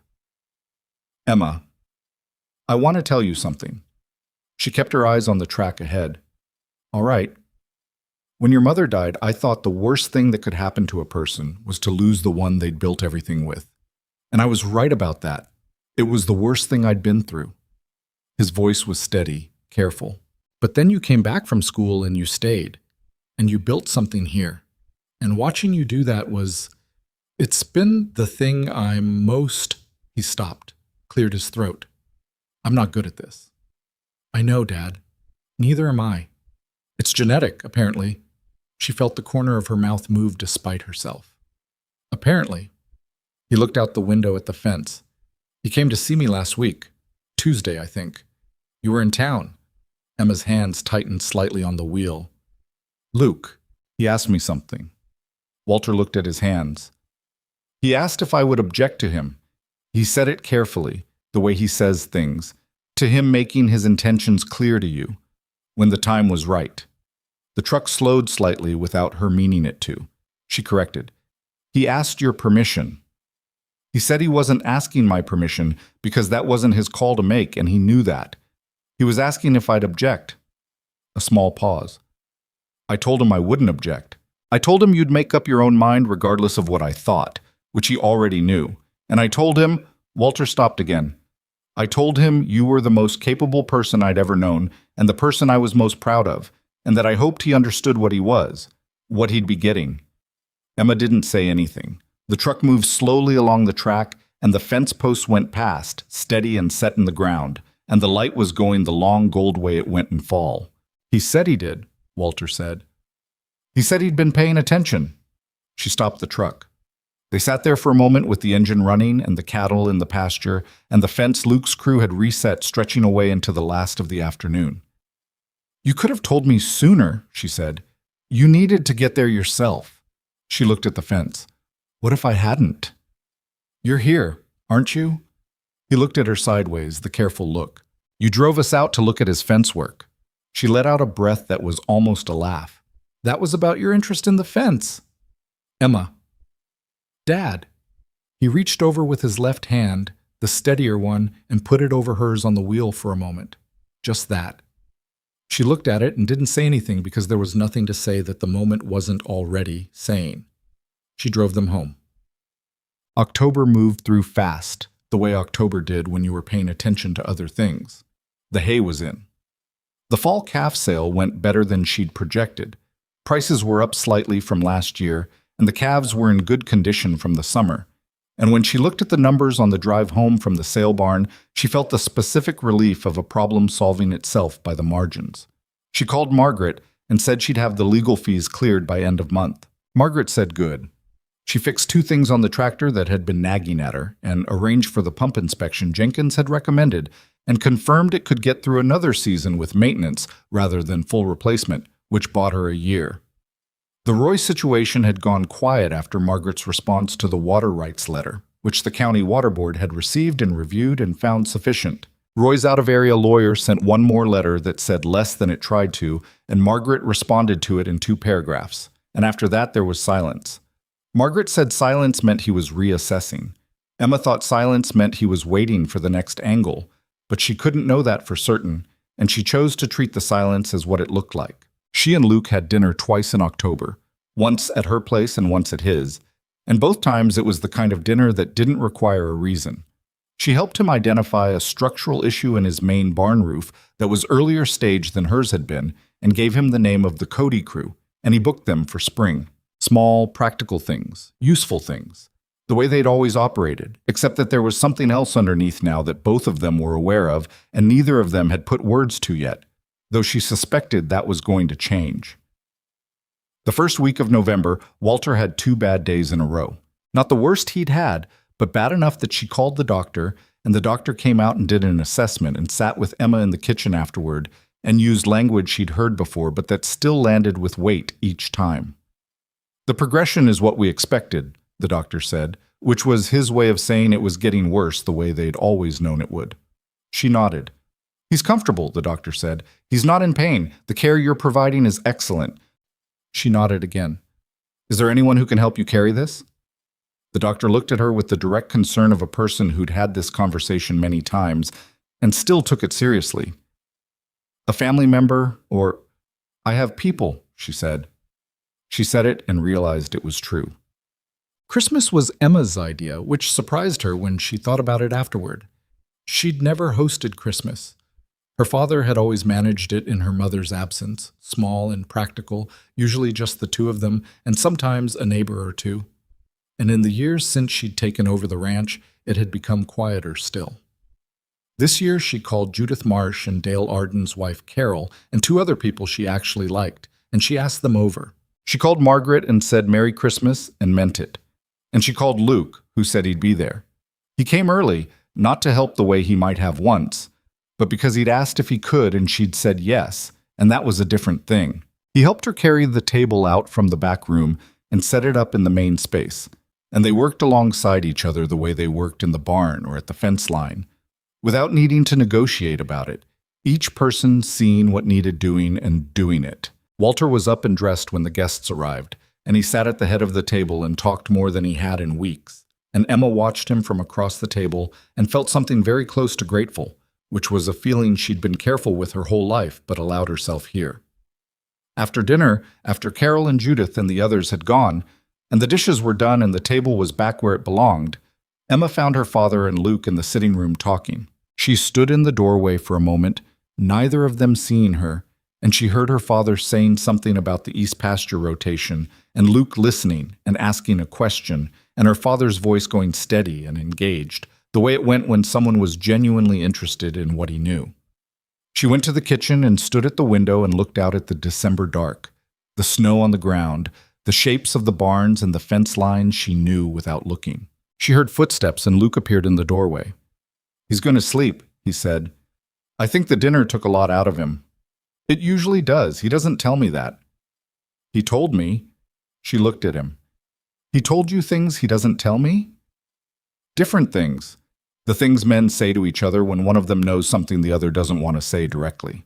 He came into the kitchen and leaned against the counter, not close, but in the room with her. He told me he was glad this was a good Christmas. Emma looked at the window. The dark outside was complete now. The kind of December dark that settled in at 5 and stayed until 8 the next morning. Luke? She said his name and then took a breath, the kind that preceded the things you'd been working up to. I've been thinking about what you said. In August. In the yard. He was quiet. I said I was slow, she said. That was honest. I'm still slow. She turned from the window and looked at him. But I've been paying attention to you for a year, and what I've seen is you don't pretend. You don't perform. You don't say things to get something and then become someone else when you have it. She said it plainly, the way you said things when the plainness was the point. I trust you. I don't give that easily. I want you to know I know what it means when I say it. He was very still. Emma, I'm not finished. She hadn't rehearsed this. She was discovering it as she went, which was uncomfortable and also the only honest way she knew. I can't promise I'm going to be easy. I'm not easy. I have opinions about fence lines and water rights, and I'm going to have those opinions whether or not anyone wants me to. I've been running this place alone, and I have habits from that I haven't entirely figured out how to change. She looked at him. I'm saying I want to figure it out. That's the most honest thing I can say. The kitchen was quiet around them. Outside, the snow was beginning again, just lightly, the kind that fell straight down in still air. Luke crossed the room. Not fast. He didn't do things fast when they mattered, just steadily, the same way he moved toward a fence that needed looking at or an animal that needed settling. He stopped in front of her with enough space between them that she could make a choice, and he said, I told your father I intended to ask you something. I told him I'd wait until you were ready, and not before. I know. He told me. Are you ready? She looked at him. This man who had shown up at her fence line with the right answer to a question she'd asked about a survey error, and who had said okay to the hardest news she'd given him, and who had texted her at 4:47 in the morning about a frost advisory because he was thinking of her garden. I'm not the marrying kind, she said. I know. I'm serious. I have no idea how to... Emma. His voice was quiet. I'm not asking you to be a different person. I'm asking you to be the same person with me beside you. She held that for a moment. That's a good answer, she said. I practiced it. She felt something she didn't have a name for. Not the closing of a distance exactly, but the recognition of one that had already closed, that had been closing for a year in the specific unannounced way that real things closed. Ask me then, she said. He asked her. She said yes, not without the particular Emma Thompson caveat that she had opinions about how they would manage the properties, and she expected to be consulted on every significant decision, and she was not interested in anyone assuming her land was their land just because a marriage had occurred, which she said with enough of her father's sideways humor in it that he understood it was both completely serious and not at all a reason to hesitate. He said he would never assume any such thing. She said good. He said good. They stood in her kitchen on Christmas night, and the snow was coming down outside, and her father was asleep in the next room, and the ranch was quiet around them. And whatever this was, this thing they'd built out of fence posts and water gauges and frost warnings, and two people who'd both learned the hard way that the world rewarded attention more than it rewarded anything else. It was real, and it was hers, and she wasn't afraid of it. They didn't marry quickly. That wasn't who either of them were. The engagement was known in Harlan's Crossing before New Year's, because her father told Judith Marsh in a phone call on the 27th, and Judith Marsh was Judith Marsh. And the response was mostly warm and occasionally annoying in the way that any public knowledge of a private thing was, and Emma dealt with it the same way she dealt with most things, which was to acknowledge it once and then move on. Walter's bad stretches got harder in February. Emma rearranged her schedule around his care without entirely meaning to, and the things she didn't have time to do, Luke quietly did, not announcing it, not making it something she had to be grateful for in a way that required performance. He fixed the equipment she didn't get to. He ran the errands she couldn't. He showed up in the mornings and asked what needed doing, and when she told him he did it, and when she needed to sit with her father instead of doing anything else, he covered the things she'd set down without being asked. She understood, watching this happen, that this was what her father had been trying to tell her for a year. Not that she needed someone to carry her, That strength shared didn't diminish. That the person you chose to stand beside you wasn't a subtraction from who you were. March came and Walter had a good week, the best one in a while, and she took him outside in the afternoons and they walked the south pasture slowly, him with his cane, her beside him at his pace, and he looked at the land the way he'd always looked at it, with a specific and quiet possession that had nothing to do with legal title and everything to do with knowing a place the way you only knew it after 60 years. On the third afternoon, he stopped at the fence line above the creek and looked at the Callaway land on the other side, the east pasture running up to the ridge. "Good operation now," he said. "Gordon Callaway left it in rough shape. Luke's turned it around." "He works." "He does." Walter looked at the gauge marker in the creek. "That post has been there all winter.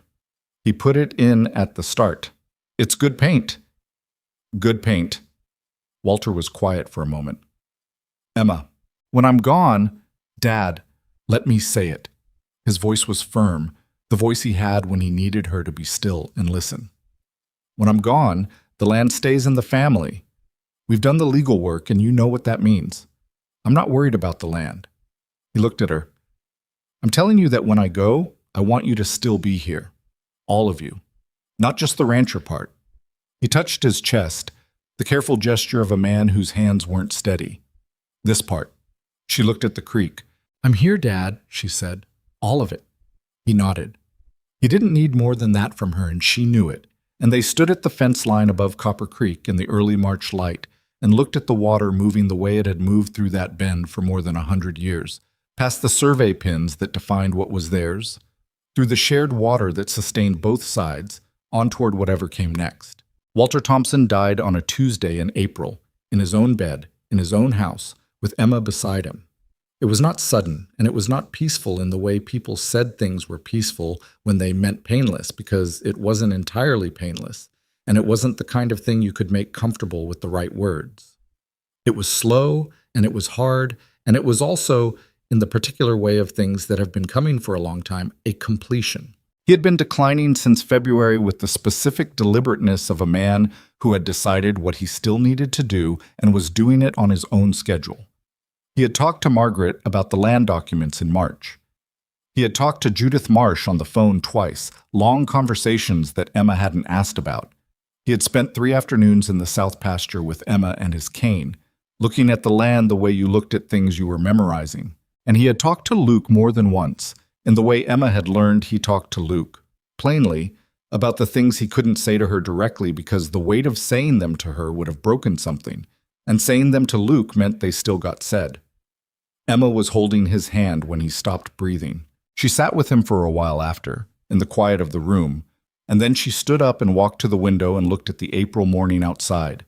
The pasture still brown from winter, the creek visible from this angle in the low spot near the south fence, the sky the particular washed blue of early spring. She called Luke first, before the doctor, before Judith, before anyone. She didn't know she was going to do that until she'd done it. He answered on the second ring. She said, "He's gone." He said, "I'm coming." He was there in 12 minutes, which was how long it took to drive from his place to hers at normal speed on the county road. She heard his truck and met him on the porch, and he came up the steps. And she was not a person who collapsed into people, had never been. But she put her forehead against his shoulder for about 30 seconds, and he put one hand on the back of her head and didn't say a word. And that was exactly right. And then she straightened up, and they went inside, and she called the doctor. The days that followed were the kind of days that organized themselves around tasks because tasks were bearable, and grief without tasks was not. Margaret handled the legal end with the efficiency Emma had always relied on. Judith Marsh handled the town, which was its own category of labor, showing up at the house with food and information about who had called and who had asked and what arrangements needed coordinating, doing it all with the brisk competence of a woman who understood that what grieving people needed was someone else to manage the logistics. Luke handled the ranch, not taking over, but covering what Emma couldn't be in 2 places to cover, feeding and checking and making sure the daily operation continued the way it needed to, and reporting back to her each evening in the specific practical language they'd always used, the one that didn't require her to be anything other than what she was. The funeral was a Wednesday. 40 people came, which was more than Emma had expected, and which told her something about what her father had been in this community that he'd never said directly to her. Several of the older ranchers told her stories she hadn't heard. The 1987 county meeting she'd known about, but not from their angle. A water dispute in the early 90s that Walter had brokered between two families who weren't talking. A loan he'd quietly arranged for a neighbor during a bad year, that the neighbor had paid back over 5 years without making it a story anyone needed to tell. She stood beside Luke at the grave and felt the weight of what she'd inherited, which was more than land. May was hard, not in the dramatic way she'd feared, not the collapse she'd been bracing for, but in the slow, mundane way of absence, which was the hardest kind. She kept reaching for things that weren't there, the sound of him moving in the kitchen, the shape of him in the chair by the window, the particular way he'd say her name when she came in from the barn. She cooked dinner for two twice before she stopped doing it, and both times she stood at the stove and looked at the pot, and felt something she didn't have a word for that was somewhere between sorrow and the strange guilt of forgetting. Luke didn't try to fill the absence. She'd been afraid he might, afraid that care would tip into the kind of presence that erased what was missing rather than sitting with it. He didn't do that. He was there, consistently and without fanfare, in the way he'd always been there. He asked how she was doing and accepted whatever she said without pressing for more or less. He let her be quiet when she was quiet. He didn't make his being around into something that needed to be appreciated, just made it available. The same way a good fence was available.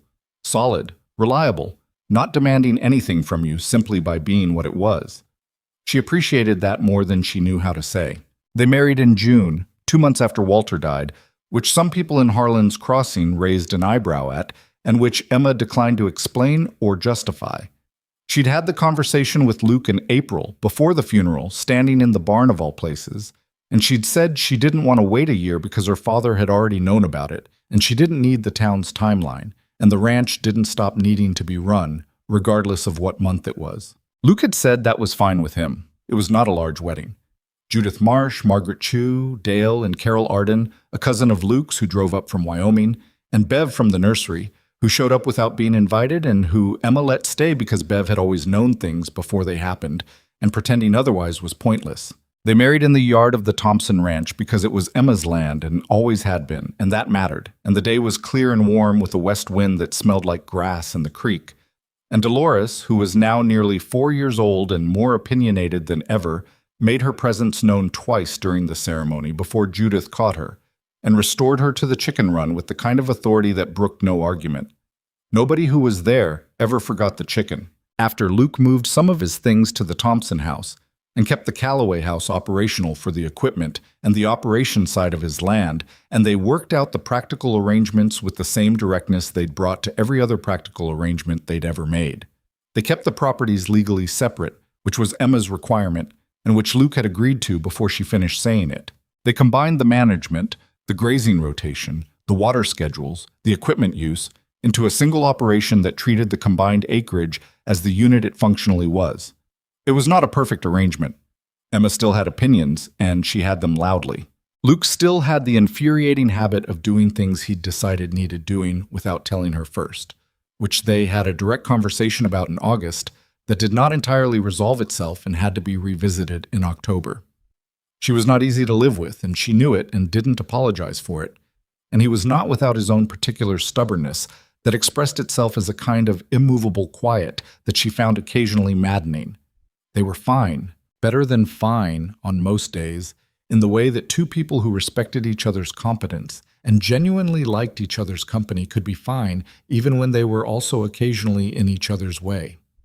The land claim arrived in the 2nd January of their marriage, which was the following year, and it arrived the way serious trouble always arrived, quietly, in a document, with professional language that was doing its best to obscure what it actually meant. A firm called Hartwell Land Associates, operating out of Billings, had filed a claim with the county assessor challenging the eastern boundary of the combined Thompson-Calloway operation. The claim alleged that a parcel of approximately 40 acres, straddling the old fence line between the two properties, the same northeast corner that Roy Cutter had probed 2 years earlier, had been improperly incorporated into the Thompson deed in 1887, and that the original filing had contained a surveying error that placed this parcel within the Thompson boundary when it should have remained unincorporated county land. Margaret called Emma with the details on a Friday morning. Emma listened without interrupting. When Margaret finished, Emma said, "That's the same corner Roy was looking at." "Yes," Margaret said. "Hartwell has a connection to Roy Cutter. Not direct. Roy doesn't appear in their filings, but one of Hartwell's principals has a business relationship with a holding company that Roy has an interest in." Emma was quiet for a moment. "He found someone to run it for him." "That would be my read." Margaret's voice was steady. "This is more sophisticated than what Roy tried before. Hartwell does this professionally. They look for boundary vulnerabilities in old deeds and file claims that force landowners to defend their titles, sometimes successfully." "Are they going to be successful here?" A pause. "Not if your documentation is what I know it to be. But they're going to make you prove it, and proving it takes time and money and a surveyor and probably a county hearing." Another pause. "Emma, they may be counting on the expense discouraging you. They don't know me well." "No," Margaret said. "I don't think they do." Emma called Luke before she'd finished the drive home. She told him everything Margaret had said, all of it, in the order it had been said, because they'd agreed from the beginning that the operation ran on shared information, and she held to that even when the information was bad. He was quiet through all of it. Then he said, "Roy found someone with more resources. That's Margaret's read. And mine." He paused. "What does Margaret need from us?" "Everything. Every survey. The original plat, your 1903 and 1931 documents, the water agreement, every piece of documentation that references that northeast corner from either property. I know where mine are." His voice was even, the same measured quality he had when a problem was serious and required steadiness rather than reaction. "Give me the weekend. I'll have it organized Monday. I'll do the same on my side." She looked at the road ahead. "Luke, this is going to cost." "I know. More than what Roy cost before." "I know that too." He said it without hesitation. "It's our land. We spend what we need to spend." Our land. She heard it and didn't flinch from it, which was the kind of thing she measured now, these small internal tests of where she'd gotten to. A year ago she might have. Now it was just true. "I'll call Margaret Monday," she said. The preparation took 3 weeks. Emma cleared the office off her father's old desk and spread everything on it. The original 1887 plat, the 1971 survey, the 1994 survey, the water rights agreement, every deed transfer in the chain going back to the original filing, every tax record, every maintenance log that referenced the northeast corner, every piece of documentation that established continuous, documented, consistent possession and use of those 40 acres. Luke brought his equivalent stack, and they went through both sets together over 2 evenings, cross-referencing, identifying where the two property histories corroborated each other and where they'd need to explain the relationship between the documents. "Look at this," Emma said, on the second evening, pointing to a section in the 1903 Callaway deed. "The boundary description in your original deed references the same survey pin as my 1887 plat. Same pin number." Luke leaned over and looked. Different surveyor, different year, same pin. Which means both surveys were working off the same physical marker.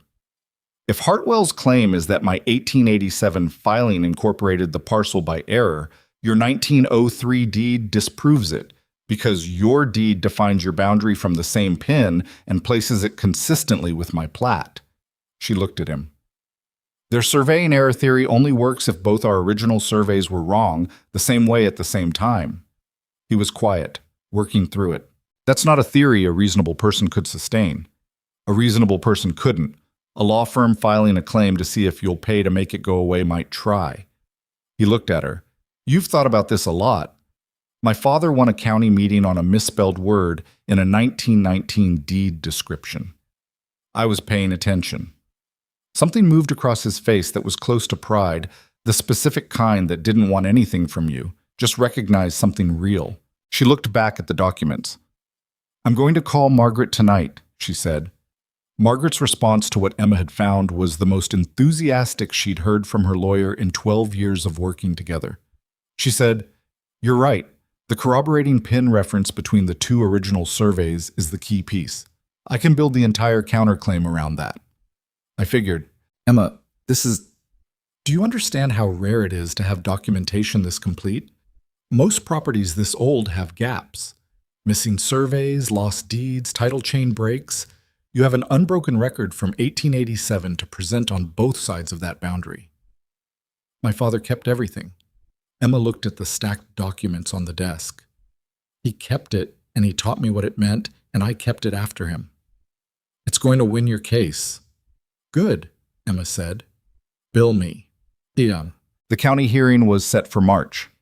Hartwell Land Associates sent 2 representatives, the kind of men in the kind of suits that were meant to establish professional authority by their quality, and they brought a surveyor and a stack of their own documentation and a prepared argument that was technically sophisticated and ultimately built on sand. Margaret was not the kind of lawyer who made things dramatic. She was the kind who was more prepared than the other side, consistently, in every particular. And won cases the same way Emma Thompson fixed fences, by doing the work correctly and completely before anyone showed up to evaluate the result. She presented the documentation in order: the 1887 plat, the 1903 Callaway deed with the corroborating pin reference, the 1931 survey, which included a detailed field notes appendix that Margaret had found in the county archives, and which explicitly identified the northeast corner pin and its coordinates, the 1971 survey and 1994 survey confirming continuity, the tax records, the maintenance documentation, the water agreement, which referenced boundary points consistent with all the above. Then she presented Luke's surveys alongside Emma's and showed the county hearing officer how 2 independent property histories from 2 separate landowners, originating in 2 different years, both described the same physical boundary in the same way.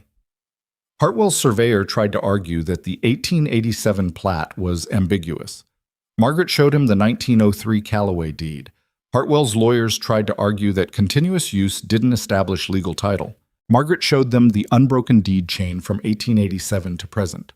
Hartwell tried to argue that the corroborating pin reference could be coincidental.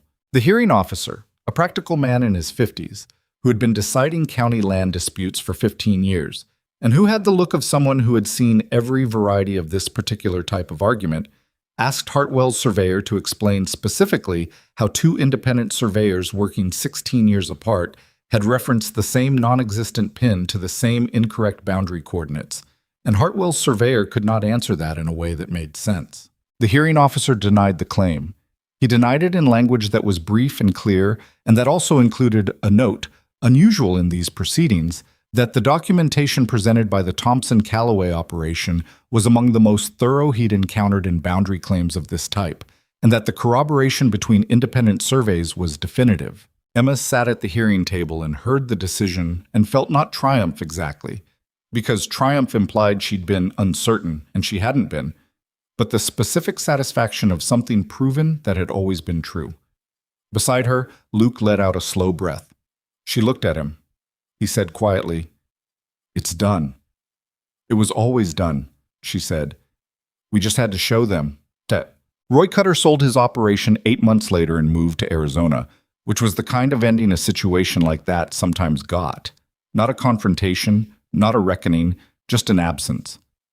He was gone, and the land was sold to a young couple from outside the area who knew nothing about the history and who introduced themselves to Emma at the feed store in the fall and seemed decent, and Emma shook their hands and told them the county had good resources for new operations and meant it. She didn't think about Roy much after that. She had other things to think about. But the years after were not uncomplicated, because no years on a working ranch in that part of the world were uncomplicated. There was a dry summer in year 3 that required every contingency they had and produced a hay yield that made Emma look at spreadsheets for 2 weeks straight with the particular focus of a person solving a problem with arithmetic rather than with wishing. There was a hard winter in year 5 that took 2 cows and damaged the equipment shed roof again despite the repairs, and a spring flood in year 6 that put the creek over its banks for the first time in Emma's memory and required a week of fence work on both properties to restore what the water had moved. None of it was easy. None of it was supposed to be. What changed, and what Emma came to understand slowly, in the way she understood most things that mattered, through experience and repetition and the evidence of time, was that the hard years were different now. Not shorter or less expensive or less exhausting. Different in the specific way of a load carried by two people being different from the same load carried by one, even when both people were capable of carrying it alone. The weight didn't have, but something about how it landed changed, where it went after. She thought about this on an October morning in year 4, standing at the northeast corner of the property, the corner that had been wrong and then been corrected and then been challenged and then been proven, watching Luke reset a fence post that the summer's ground shift had heaved slightly. He worked the way he always worked, steadily and without commentary, and she watched him the way she watched most things on her land, with the attention of someone who knew what right looked like and was checking that it was there. The land ran away from her in every direction she looked. The south pasture, where the cattle were moving in the October morning light, their breath visible in the cold air. The creek bottom, brown and gold, the creek running normal now. The gauge marker Luke had put in still standing, the paint barely faded from the second coat she'd put on in year 2. The north fence line, straight and tight all the way to the ridge. The equipment barn, whose roof had held through the bad winter and which she'd had properly reinforced in year 3. The chicken run, from which Dolores, who was now 6 years old and had outlived every prediction anyone had made about her, could be heard conducting her ongoing argument with existence. Emma Thompson had not turned into a different person. She still had opinions about water rights and fence lines and the correct way to read a county survey. She still woke up at 5 because there was work to do and wasted no time being anything other than someone who could do it. She still had the particular stubbornness that her father had passed to her along with the land, the stubbornness that looked like difficulty from the outside and felt like accuracy from within. What she had also now was this, the knowledge that she had chosen well, not been chosen. She'd never required that, had never been the kind of person waiting to be chosen, but that she, Emma Thompson, with full information and clear eyes and all the skepticism she'd earned from a life of paying attention, had made a deliberate choice about who she trusted and what that trust meant, and the choice had proven out over 4 years of actual evidence. She'd thought once that needing someone was a subtraction from what you were. Her mother had died and her father had carried the loss and the land, and she'd watched him carry it and learned from the carrying that strength was the thing you built when you had no other option, and she'd built it well and maintained it carefully, and been proud of it in the way you were proud of things that cost you something. What she hadn't understood, not until she was standing at this fence line on a Tuesday morning in November, watching a man she trusted set a post that would hold for 20 years if it was done right, was that the strength didn't diminish. You didn't give away the part of yourself that could stand up. You just stopped standing alone, which was a different thing entirely. That was the thing her father had known.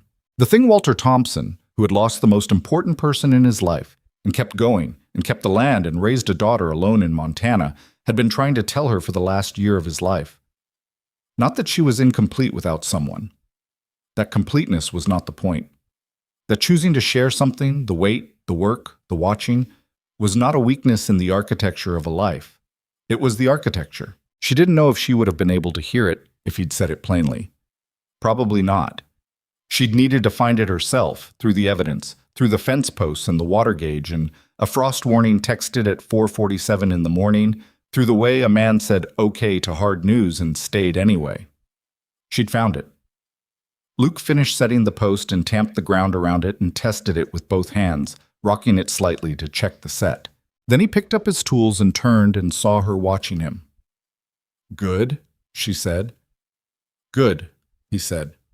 She looked at the post and then at the fence line, running away from it in both directions, tight and level and in the right place.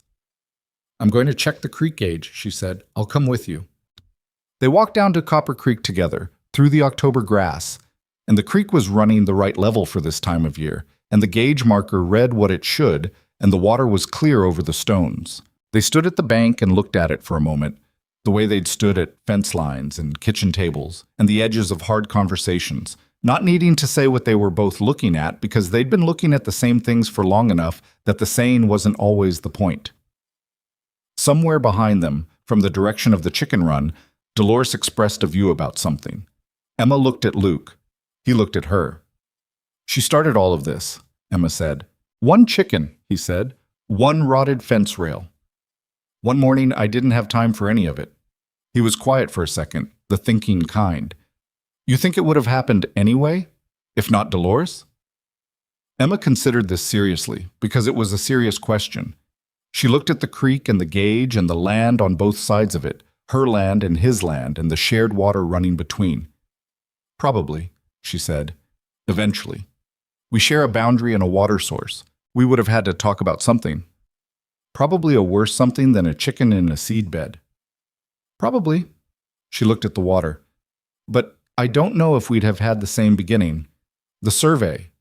The fence error? She paused. The specific way it started. He looked at her. Does the beginning matter? She thought about this too. About the frost text. About okay. About the survey pin that two surveyors working 16 years apart had both found that proved what had always been true. About a room of 40 people and the decision to walk across it and say what needed to be said out loud. I think the beginning is the thing you build from, she said. So yes, it matters. He nodded. He looked at the creek. Then I'm glad it was Dolores. Don't tell her that. She already thinks too well of herself. They walked back up from the creek to the fence line, and then across the pasture toward the barn, because there was work to do. And there was always work to do. And they both knew it. And that was fine. That was the point. That was the life they'd chosen and kept choosing every morning when they got up and put their boots on and went out into it. The Montana sky was the hard, clean blue of October, and the cattle were moving in the south pasture, and the fence lines ran straight in every direction you looked. And the two properties that had once been divided by a badly drawn line were now managed as the single thing they'd always functionally been, by two people who had learned, slowly, through evidence, through the specific small accumulation of trust, built from honesty and work and showing up, that what you built together could be stronger than what either of you carried alone. That was not a new idea. It was one of the oldest ideas there was. But the old ideas were old because they were true, and the true things didn't stop being true because you found them late, or because the road to them was crooked, or because you needed a stubborn hen and a rotted fence rail and a survey error from 1887 to finally point you in the right direction. Emma Thompson had always known how to read a survey. It just took her a while to read this one.